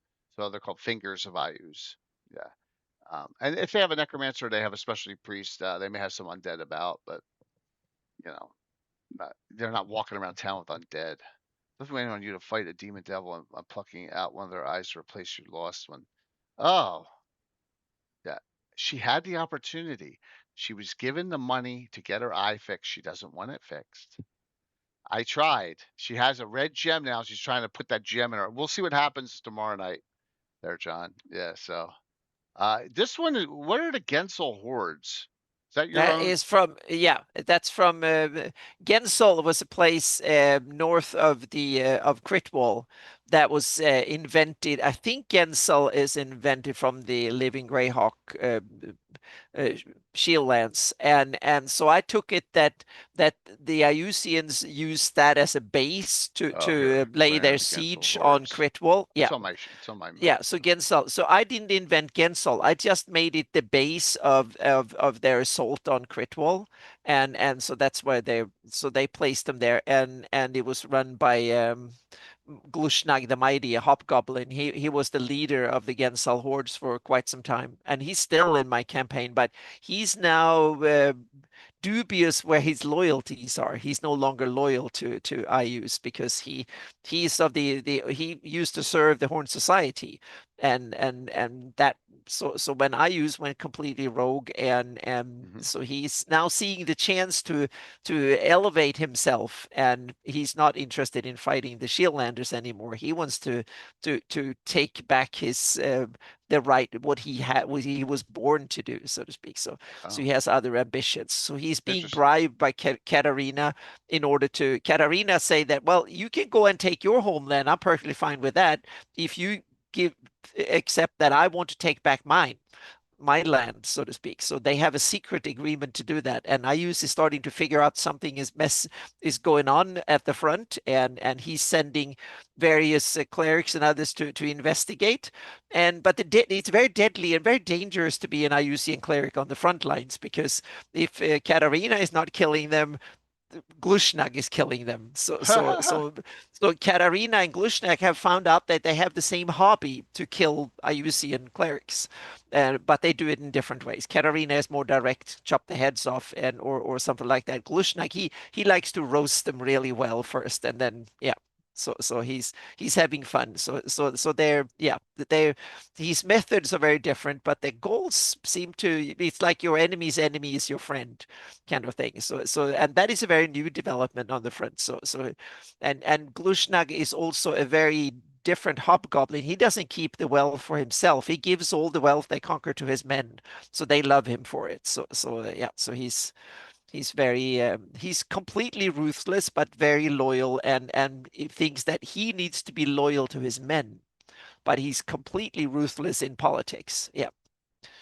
So very dangerous. And he's like a 16th, 17th level, something like that, barbarian type. And he has a legendary spear that is like an artifact that he can throw really long, that does tremendous amount of damage. And then he pulls it out to get it back, and then it does even more damage. So he gets an extra attack, so to speak. So that is really nasty. Did you say did you kill Baron Kallenstrin in yours, and she was a female baroness? And no, I haven't even. Oh, sorry. Yeah. Mike. Oh, I don't remember. Yeah, because so I found this on Dungeon Meister's site. Oh, heraldry. Cool. This is that's one of their PC Han Boyer, and I think that's Baroness Kallenstrin, and this is the defense of Crockport. Baron Kallenstrin has a daughter. Yeah, that could be her. I can't remember her name. Yeah, so if he dies, she becomes the Baroness. Yeah, that's her. Yeah, because they're together, as you can see. Yeah. So, and this is 10 years old, 2016. But yeah, so that's some pretty cool symbology there on that. But this is during the defense of Crockport. So yeah. Found that. Oh, speaking of Furundi heraldry and stuff, there were banners in one of the sneak peek images of the new Dresna adventure that was going to come next year. And there was like a throne room or a big festive hall, and it was decorated in Furundi banners. Really, really cool. Yeah. Huh, interesting. That looked really, I must say, that was well done. When I saw that, I was like, yes, someone is looking at heraldry properly and can implement something. So that got me more interested in it. So that was hats off. Someone did their job properly, at least on that illustration. That looked really, really good. Very cool. Going back to Legion of Black Death real fast. Yeah. I'd like to point out that they wear lacquered black armor. I think that was one of the obvious nice touches about that. Yeah. They do factor into the City of Skulls adventure, because I was just reading it today. And it goes, if you remember, in City of Skulls, this is not a spoiler by any means, but there's that notoriety system. Yep. The more screwing around you do, the bigger number it gets. the bigger that number gets, the bigger the squads that come after you. Yeah. So you got your basic patrols, and then priest patrols, and then you got feed patrols. Then you got Legion of Black Death squads, which is what Jay just described to a T. And then above Legion of Black Death is the Boneheart, right? Right. I think first it's the High Priestess squad, Right. then the Boneheart. Yeah, if the Boneheart comes, then it's over. Yeah. I'm looking to see where that I is. have the old phalanx of the Black Death. Those are the toughest ones, and they have shields that have like a demon built into them, so they can light them up, and you get like abyssal fire and stuff like that out, and it turns the ground before them into the abyss, so to speak, and it opens up. So it opens up the abyss in front of them. So when if they ride many of them, you will fall into the abyss before you can even get to them. And that means that if you don't flee, you need to have a way to avoid ending up in the abyss. And I ran that in one of my Shieldland adventures, and they saw that, and then they were fleeing, and there were two characters who weren't fast enough, so they fell in. And then you have to. It's an illusion, but it's in that sense it is real, because you actually end up in something that is, you're not falling into something, but you end up, the abyss is catching up with you. So you get really in a tough spot, so to speak. So that was a lot of fun. Yeah. What's up, Curtis? Yeah, here it is, Mike. There you go. Yeah, you get to that, it's over, Johnny. Yeah. Yeah. So I love the escalators. I like that too. That's a really good rule for doing it. So yeah. I just wanted to put in more rungs on that area, and also I invented a bunch of spells. So now you have have spells all the way up to 9th level. So you have all the different, some really nasty top spells. Yeah. Yeah. Daywalker. Yeah. Yeah, Daywalkers. Damphiers are called too, right? So so Priest Squad, the Black Death Squad, and then the High Priestess Squad, and then the Boneheart says, Haga Null, 2 type 4s, 2 type 3s, 2 9ths, 2 priests, 2 9th mages. Yeah.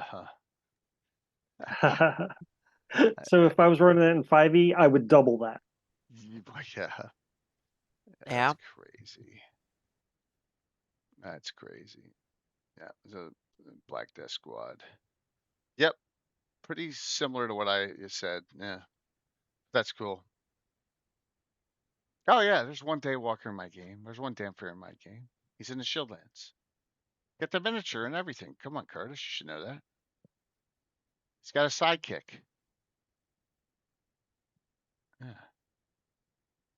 His name is Eric. If you don't know who Eric is, then you don't know your late 90s movies. Yeah, exactly. Exactly. Blade and Whistler. Okay. Yeah. No, Michael. Bromwell's not a Damphier. So all right. So 8:30 there, man. They really this adventure, I just never had the gumption to run it, because you get to, you're supposed to free Homer, and then he's a who cares, he's a mess anyway. Right. So, yeah. I'd rework it somehow. I mean, there's got to be a good reason to go to Dorica.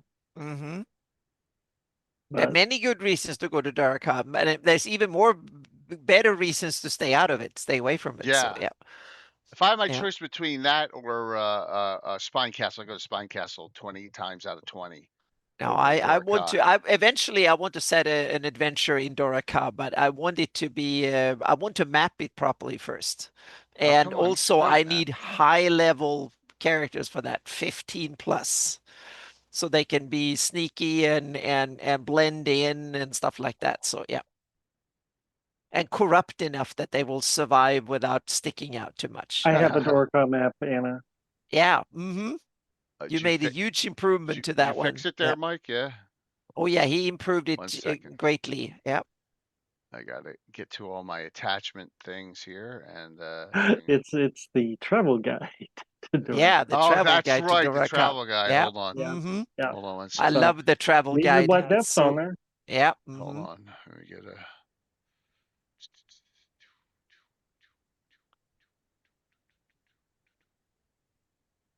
The travel guide to Dorka. That's funny. There we go.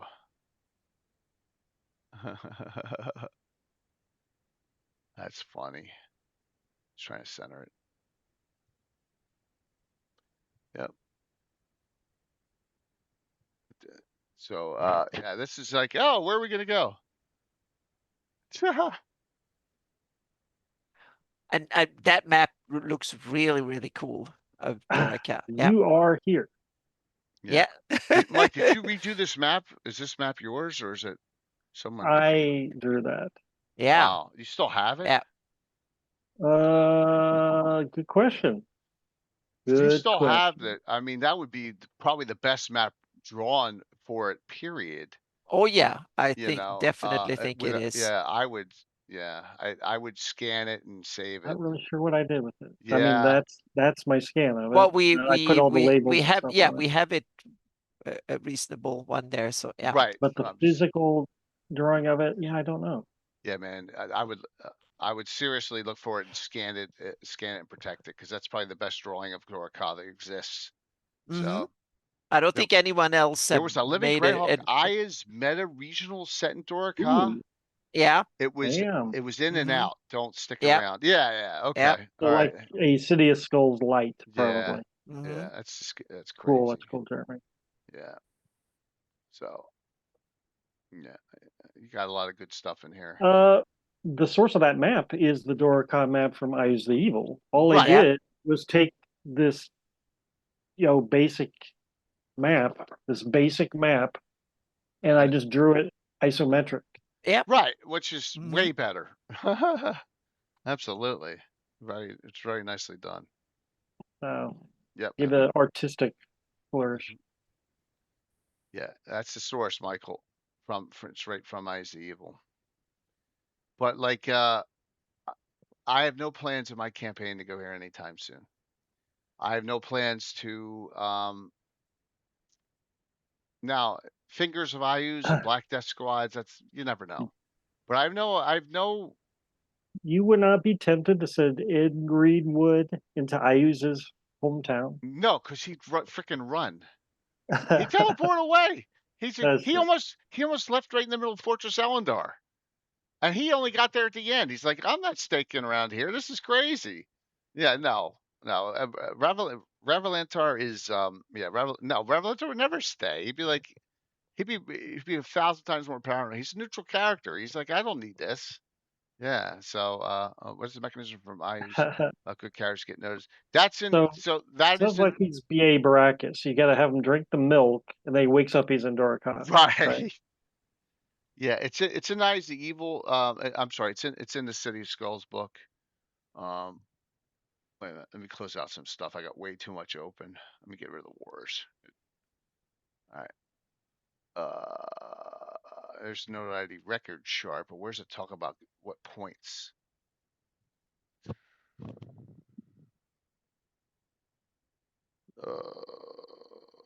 There's a point system during the adventure. Yep. First off, you're lawful good. You immediately start with 2.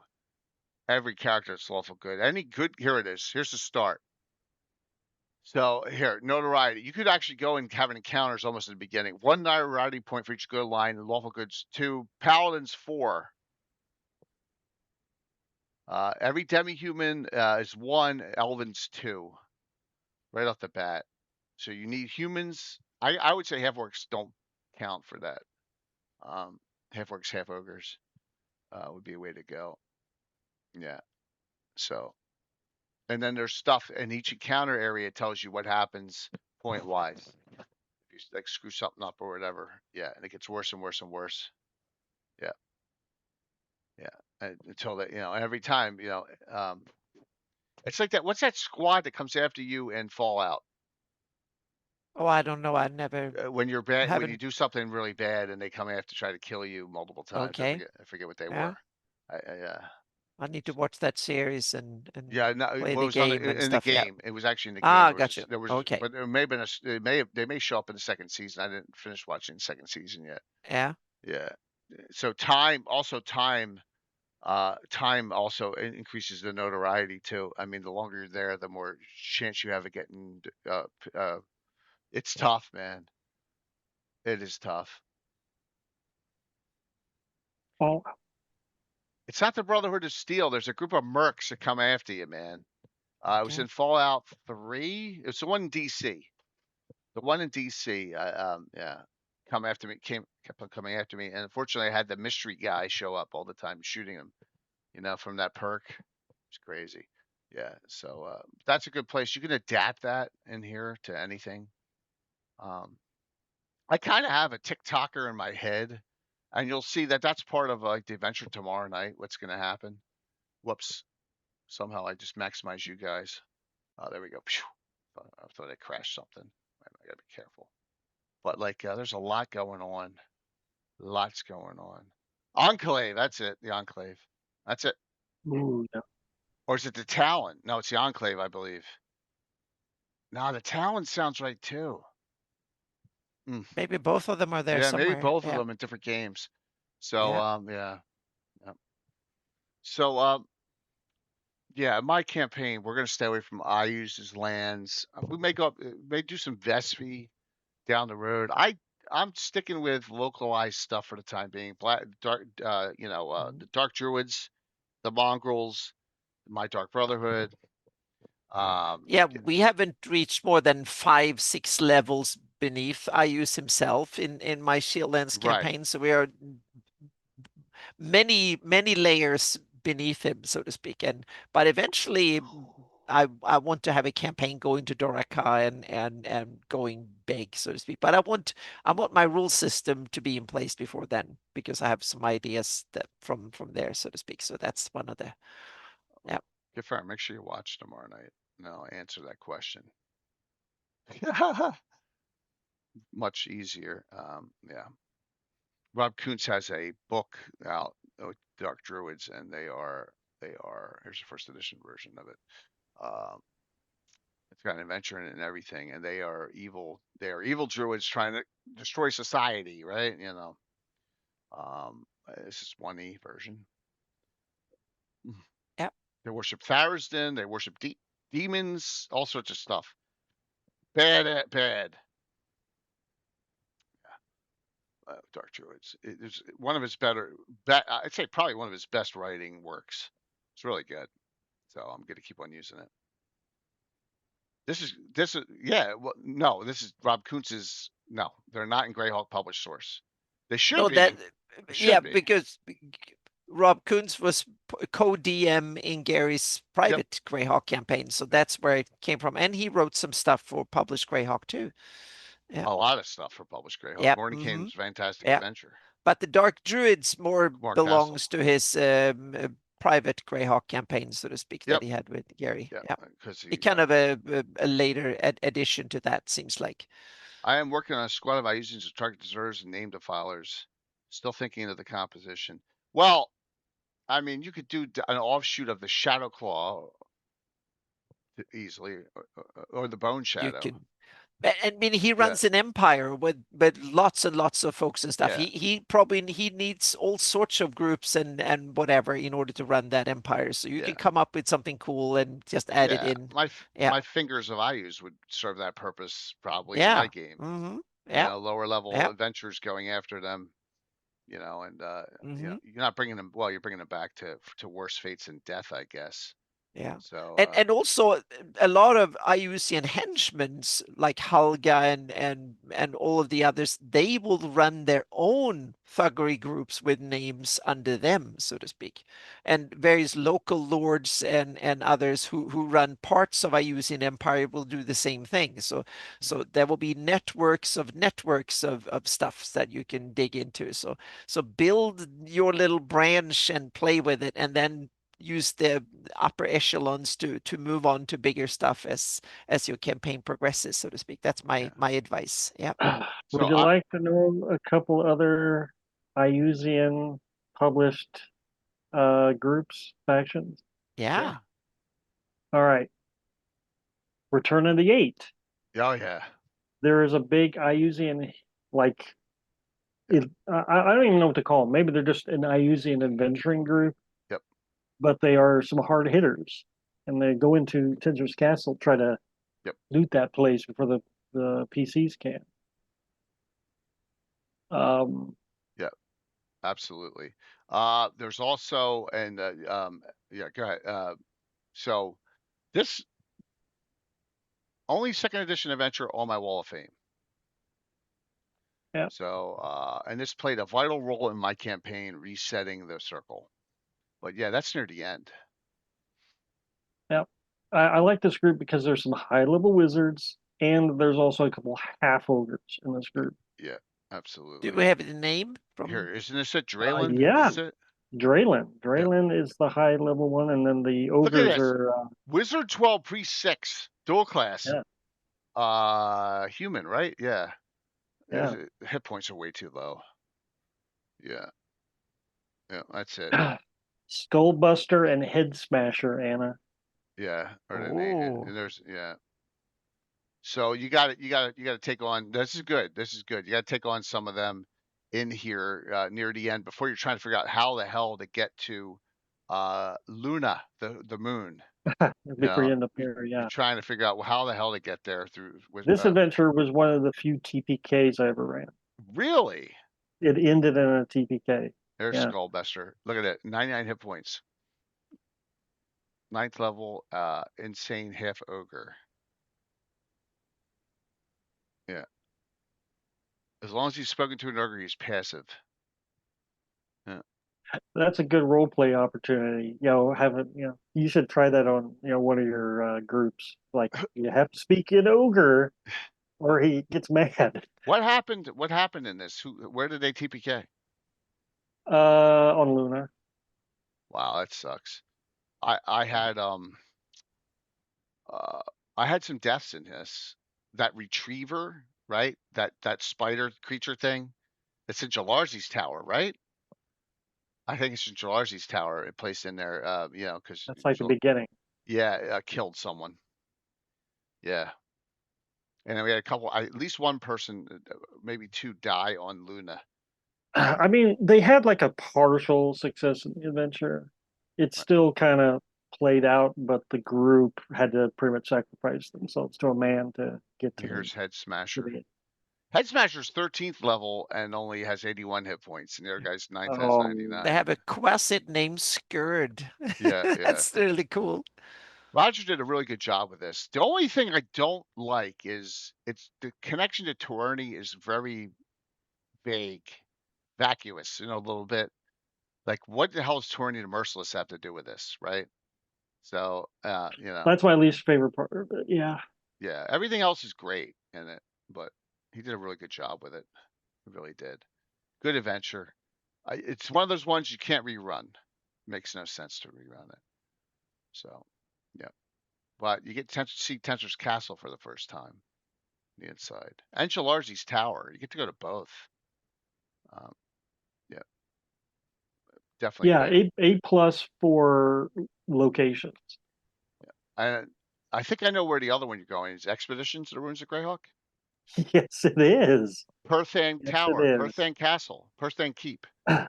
It's the Abel Carter Coaching Company people and the group of values hidden in the basement of this of Perthan. Yes. The whole war tower has been co-opted Yeah. by Iusians. Yeah. Yeah. It's they're playing on. Yeah, I mean, I don't think it ever gets to that, but they're planning on attacking the city of Greyhawk. Yeah, from within, because they fought. They no matter that Rakeby's dead, they desecrate his corpse anyway, right? Because that's important for some reason. Desecrate his damn corpse. Well, that's in Eyes of Evil. He has grudges, and that's one of them. Yeah. As you can see, the Eric Mona bold Mordenkainen rules the roost here. So throughout this, and throughout other publications with Paizo during this era, the Abel Carter Coaching Company is Iuz agents all throughout it, which leads me to a perfect situation because we have Pete and John's Teamster service that Tim's guys have, and they actually go to war. So we have people drawing carts around, fight, which is awesome when you think about it. So you got the rival ones going between the two, but yeah, see if I can find Perth in. So out of this, you can get an entire location right on the wall of the river quarter. Here it is, Perth End Estate 96. This is the haunted house they are in. Yeah, 96. This thing's huge too. I was pleasantly surprised when I got this. This is right, and here it is, the Perth End Estate. So this is the building. They are inside here in the throughout. Here it is. So Perth End Estate Harbor, dark secret, even trollers know.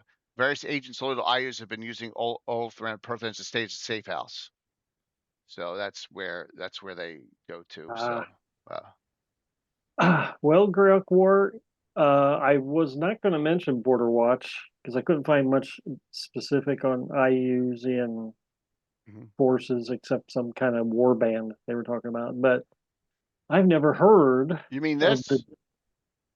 Yeah, I have never heard of the Devils of Molag. I need to know about this. Apparently, fan fiction. Oh, it's fan fiction module. Yeah, this is not the this Devils of Molag. Sounds great. That is a fan fiction adventure that I don't know anything about, so I can't help you with it. Yeah. It's post this. It's post Border Watch. And let's look. So tonight's giveaway, I'm going to give away both these Mark Lance and Border Watch. All right, they're the ones I have, and but I wish we could help on that, but we can't because I don't know anything about it. I don't even know where to get it, but we can look and wonder who wrote it. Devils, there's a lot. So there's fan fiction, or as we call it, I got to stand. Fanon, as we come to the end. Fanon, right. Fanon, would be the classification. Just note, you're going to get some new Horn Society stuff next year. Early lore stuff. Horn Society and Shieldlands, 570s. So you can utilize. Yep. But that is cool, Mike. Yeah, we're thinking the same places. Two really good adventures. Said I was extremely, extremely impressed with this. I thought I was going to be, this is going to be just straight line, but there's so many subquests. And we ran this for a year almost. And remember, we had low level adventure groups. I did that. Who did that one? Sam, who did the one with the Great Burn, the adventure in our community? A Question of Measles. I ran that embedded it in this adventure. So they had another low level group assisting the higher level group at the same time. And so, yep. Yes, Mandy, next year. You know where I'm going. Yeah. No, sure you do. He's big named, a big name guy in the community going way back. Questions of Measles. No, it's from the Greyhawk site. Here, Doherty. His name was Doherty. Sam, come on, you got to know him. Oh, you talking on Cannon Fire? Yep. Here, Question of Measles. Yeah. This. I'm bringing it up. Case of Measles. Here it is. Brian Doherty. Yep, here it is.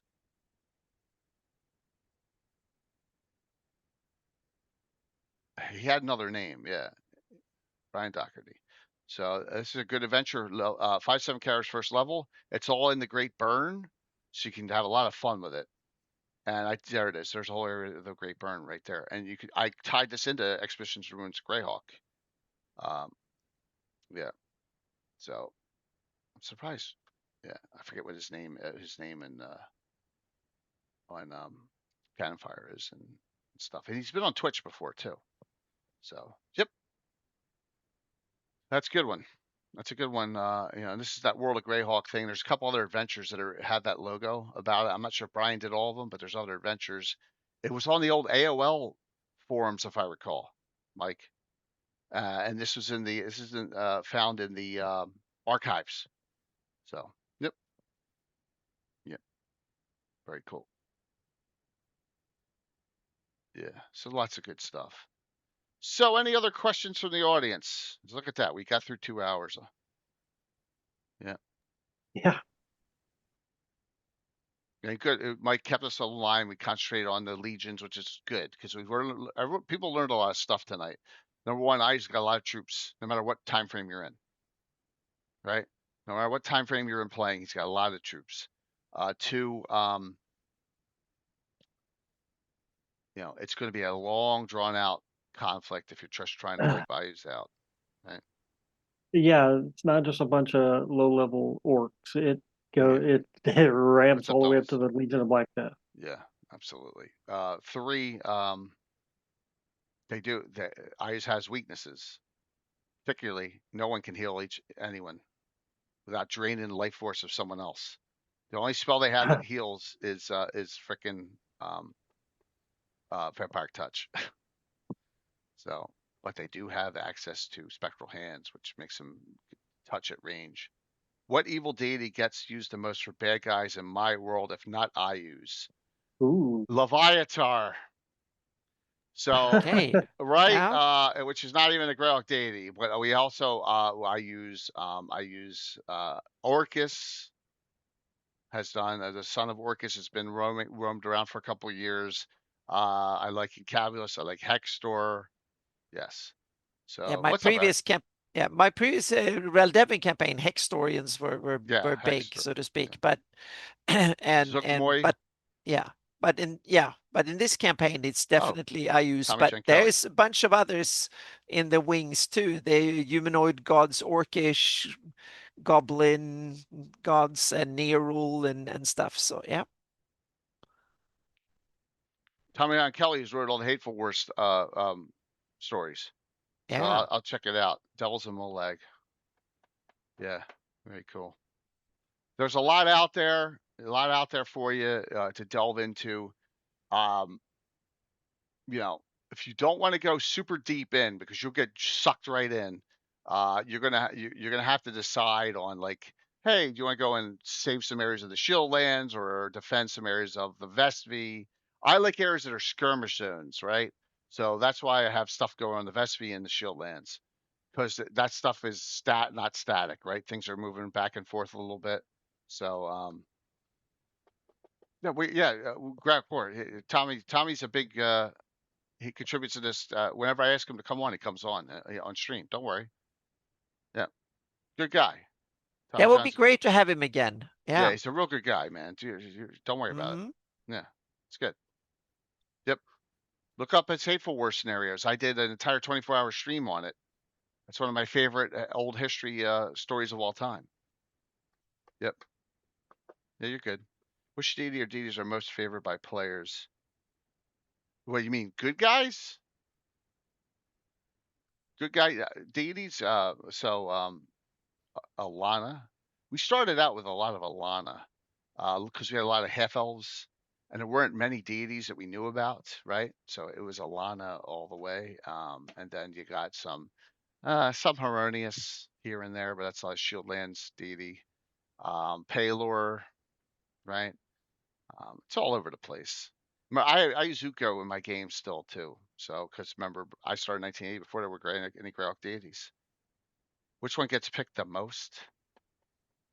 There's such a variety of characters now. It's so hard to tell. Back in the old days, humans were Uko, and half elves and elves were Alana because there weren't any. You still didn't have Greyhawk deities. We had Corellin, Lorethian. No one wanted to be Corellin. If you were Sylvanelf, you were Rolthane, Ralafil, right? Because that was in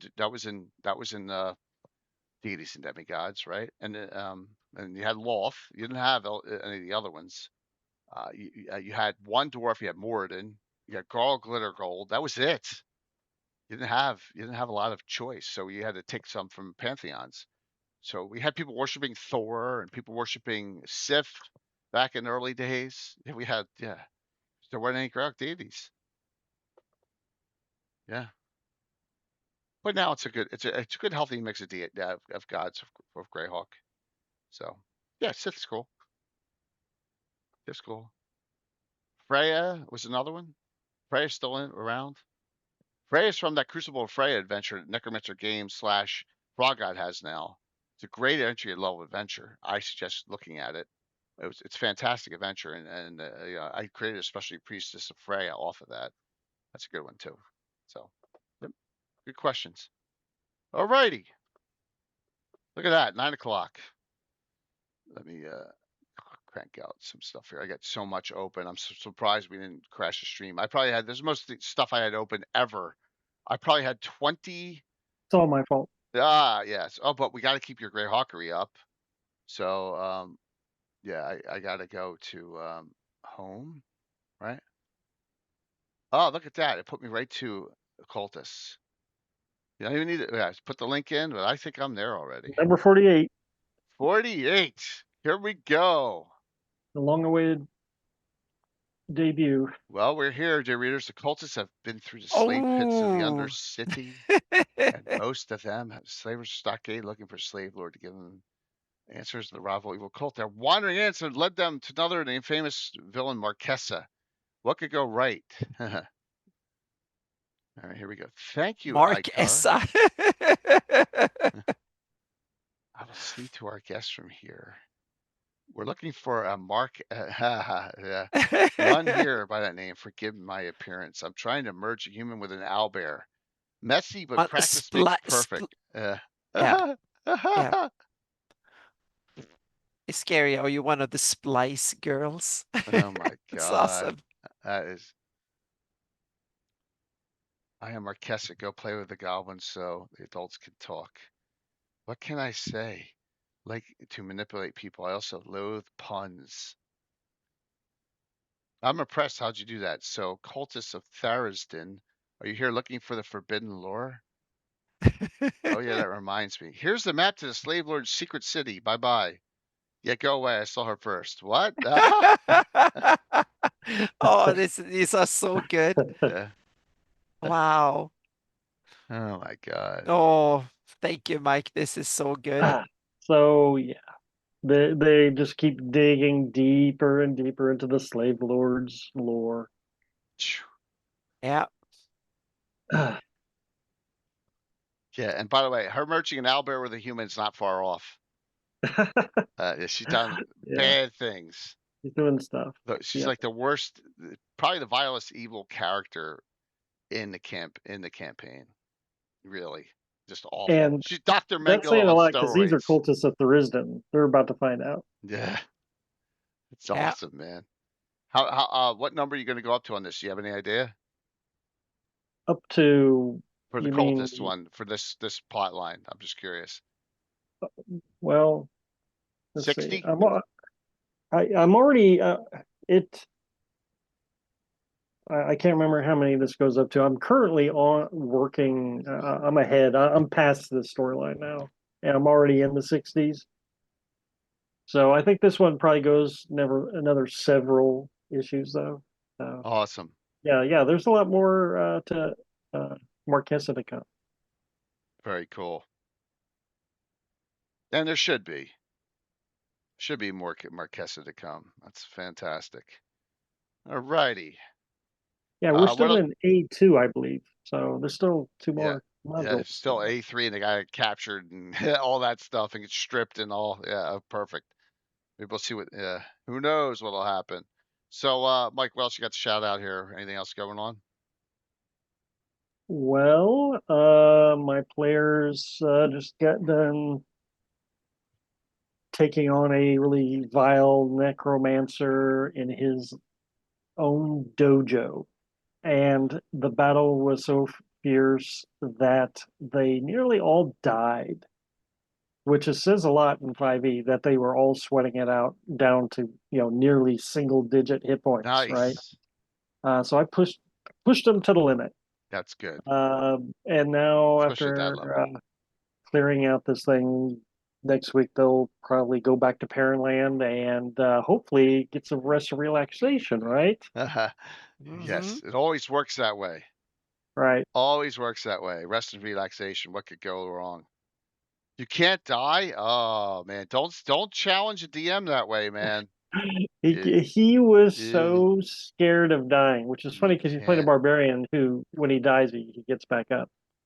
So, but yeah, anytime Ah, you can make them sweat it out, and they're drinking potions. Anytime a 5e character is drinking healing potions, you know they're in trouble. very cool. Yeah. Anna, what's going on with you? I'm just prepping for, well, 2 big commissions and prepping for convention season. So for Virtual Greyhawk Con and Game Hall. So, but there will be posts coming before then. But right now I'm in a get shit done mode for the moment. And it's also very hot here, so I'm sitting and working like crazy. But there will be stuff coming. I will post more rules and stuff. So the people that will play in the both conventions and beforehand will have some new rules to use. So yeah. Okay, cool. I think Oh, I need to put my game in for Game Hall. Oh, yeah, sorry, for Virtual yeah. Greyhawk. Yep. So this is, I'm not calling anyone out, but I Rob, called myself out. Yeah. yes, Rob, Tiffany, yeah, I need Anna's Josh Pop, I need your games in Yep. as quickly as possible, Yep. please. And Yes. one of the games will be a training scenario because I Sounds want to good. test out how it works with a little bit of non-lethal combat. So one of them will be you will defend a tower against the oncoming horde, and it will be a training scenario. But there's still risk involved, so to speak. So we'll see. Yep. There's always risk whenever Yep. adventuring or doing something stupid or Yep. that you don't realize. Yeah, You absolutely. need you will play new recruits. Yep. How did I convince Joe Block, Kefarin? I Oh, should. he's going to He's stream running a again? game. Wow. So is Angelo Angelo Scirocco. Uh-huh. Yeah. They're both running games. Cool. Let's just say I'm going to pretend I'm Microsoft. We have what you need, is what was always what they said, right? Mm-hmm. He has something. He wants something that Anna and I have, right? Ah. And that is he wants to write for future stuff. I'm just being blunt. It's for Greyhawk. Yes, Aha. it's that simple. I don't, So he'll be on the SC Expert show too. Cool. Yeah, Awesome. that's part of it. So yeah. Okay. Anything else going on there, Anna? Uh, that is it for the moment. Yep. Mm-hmm. Okay. Yeah, there's so much moving parts in this that I'm getting crazy because everything needs to be done by game hall roughly Oh, in understood. time. Yeah, so that's why it's crazy. Yep. So if Amanda and Gianna are still on, this is going to look oddly familiar. This new scene, these scenes. So I have 2 places on here you've been before, right? And the one I'm not going to discuss what this is. You'll have to figure that out on your own if you don't already know, and why there's a building there, a room. And here's the Southern Tree Guard and Selena. I just had to stuff it all on the map for tomorrow. And I should have another picture. Whoops. But I had one more picture. I do. Yes. So, oh, look at that. Here's your adventuring party. Very small adventuring party for tomorrow. Very, very small. hmm But there is Dr. Smith will be coming along. I didn't notice I didn't have well, maybe I did an NPC. Like father, like daughters. Yes. Adventure 1204. Got Tom and Gianna and Amanda playing 2 members of Armed and Dangerous. No, not halflings. But we got a one-eyed character in this because she refuses to get her eye fixed. So, no, I don't know about that. This is going to be a good storyline. This fits right in everything that's going on. Plus, there'll be a special, super double secret probation special guest playing. And that person, if you saw one of the miniatures, you'll know who it is. And if you don't, you'll find out tomorrow who the special guest is playing the entire adventure. And then Saturday, this one, the title subject to change if I get the terrain in on Friday, tomorrow or Friday. I got a whole boatload of new stuff coming from Gamescape 3D. So with all this stuff, so Cyclops Girl, yeah, it's funny. But look at this group. We got Taryn and Lexi and Curse Breton, Phantom NJ, and that so far. Maybe someone else, but we'll see. Let's do the giveaway. Let's see who wins tonight, and then we're gonna raid into. There's no one technically on from the stream team, so we're gonna go to Sparky's old times because he is running the game. It's in for Virtual GrowdCon as well. So I need people to get events in, please, and then I'll be working on more stuff as well. So let's see who wins. Exclamation point drawing, last call. Marklands and Border Watch. If you have them, we'll try and sub something else in. We'll try. All right, let's close this out. And then we'll see you tomorrow night at 7. 7 o'clock, normal time. Giveaways. Here we go. All right, we're closing it out. Winner tonight is Caesar, 2000 Caesar. Congrats. He hasn't won in a while. He's on. So there you go. It's been a while for Caesar. Yes. Enjoy, everyone. Enjoy the night. Thanks for the discussion. Said this was a Josh idea. It worked very well. It's very good. Yeah. Everyone's busy and all, but like tomorrow night it'll be a fun game. It'll be very small, so it'll be you'll be able to follow pretty easily. Yeah. Rock War. Do you happen to be the person who was contacted me on through the Facebook? Just let me know if it's you, just so I know you were here. I'm putting two. Yeah, of course. That's what I thought, Cool. man. That's what I thought. Are you from Greece? Greece? Yes. Yeah, that's what I thought. So okay. Awesome. Yeah, Chicago. Okay, because the name looks in Greek writing, so I did. That's cool. Chicago. Good. Glad to see you participated. Illinois. What Greek? Okay, that's what. Yeah, that's it. Yeah. Very cool, man. Very cool. Hopefully, join the community. We got a lot going on. Giveaways every night, every game. Tomorrow night's Black Oak Dice giveaway. Beautiful dice sets. Just feel free to join in whenever you're able to. Really appreciate it. Hopefully you got some good information out of this too. All right, so I will send these out to Caesar, and we will see you all tomorrow night, 7 o'clock. Lots of fun stuff. Let's raid into Old Times Tavern, Sparky's group here. Am I hitting the wrong button here? Thank you for everyone. Yeah, I hope you had it all. I doubted TPK. It's gonna be tough. Like I always make it a challenge. Yes, and then Saturday AM Curtis and Brett are on with their new the Colwells, Garrick and Aaron Colwell, and some other characters. By the way, Rob, if you're there, you're playing Gom. I got Gom in this group, which would be funny. So see you all soon. Thanks. Thank you. Let's hit this. Rating in.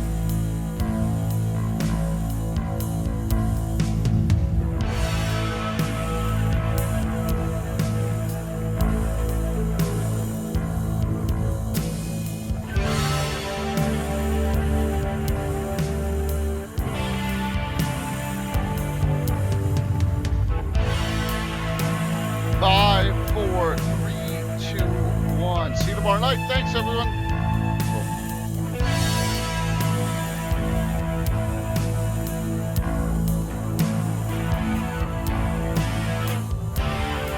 Awesome.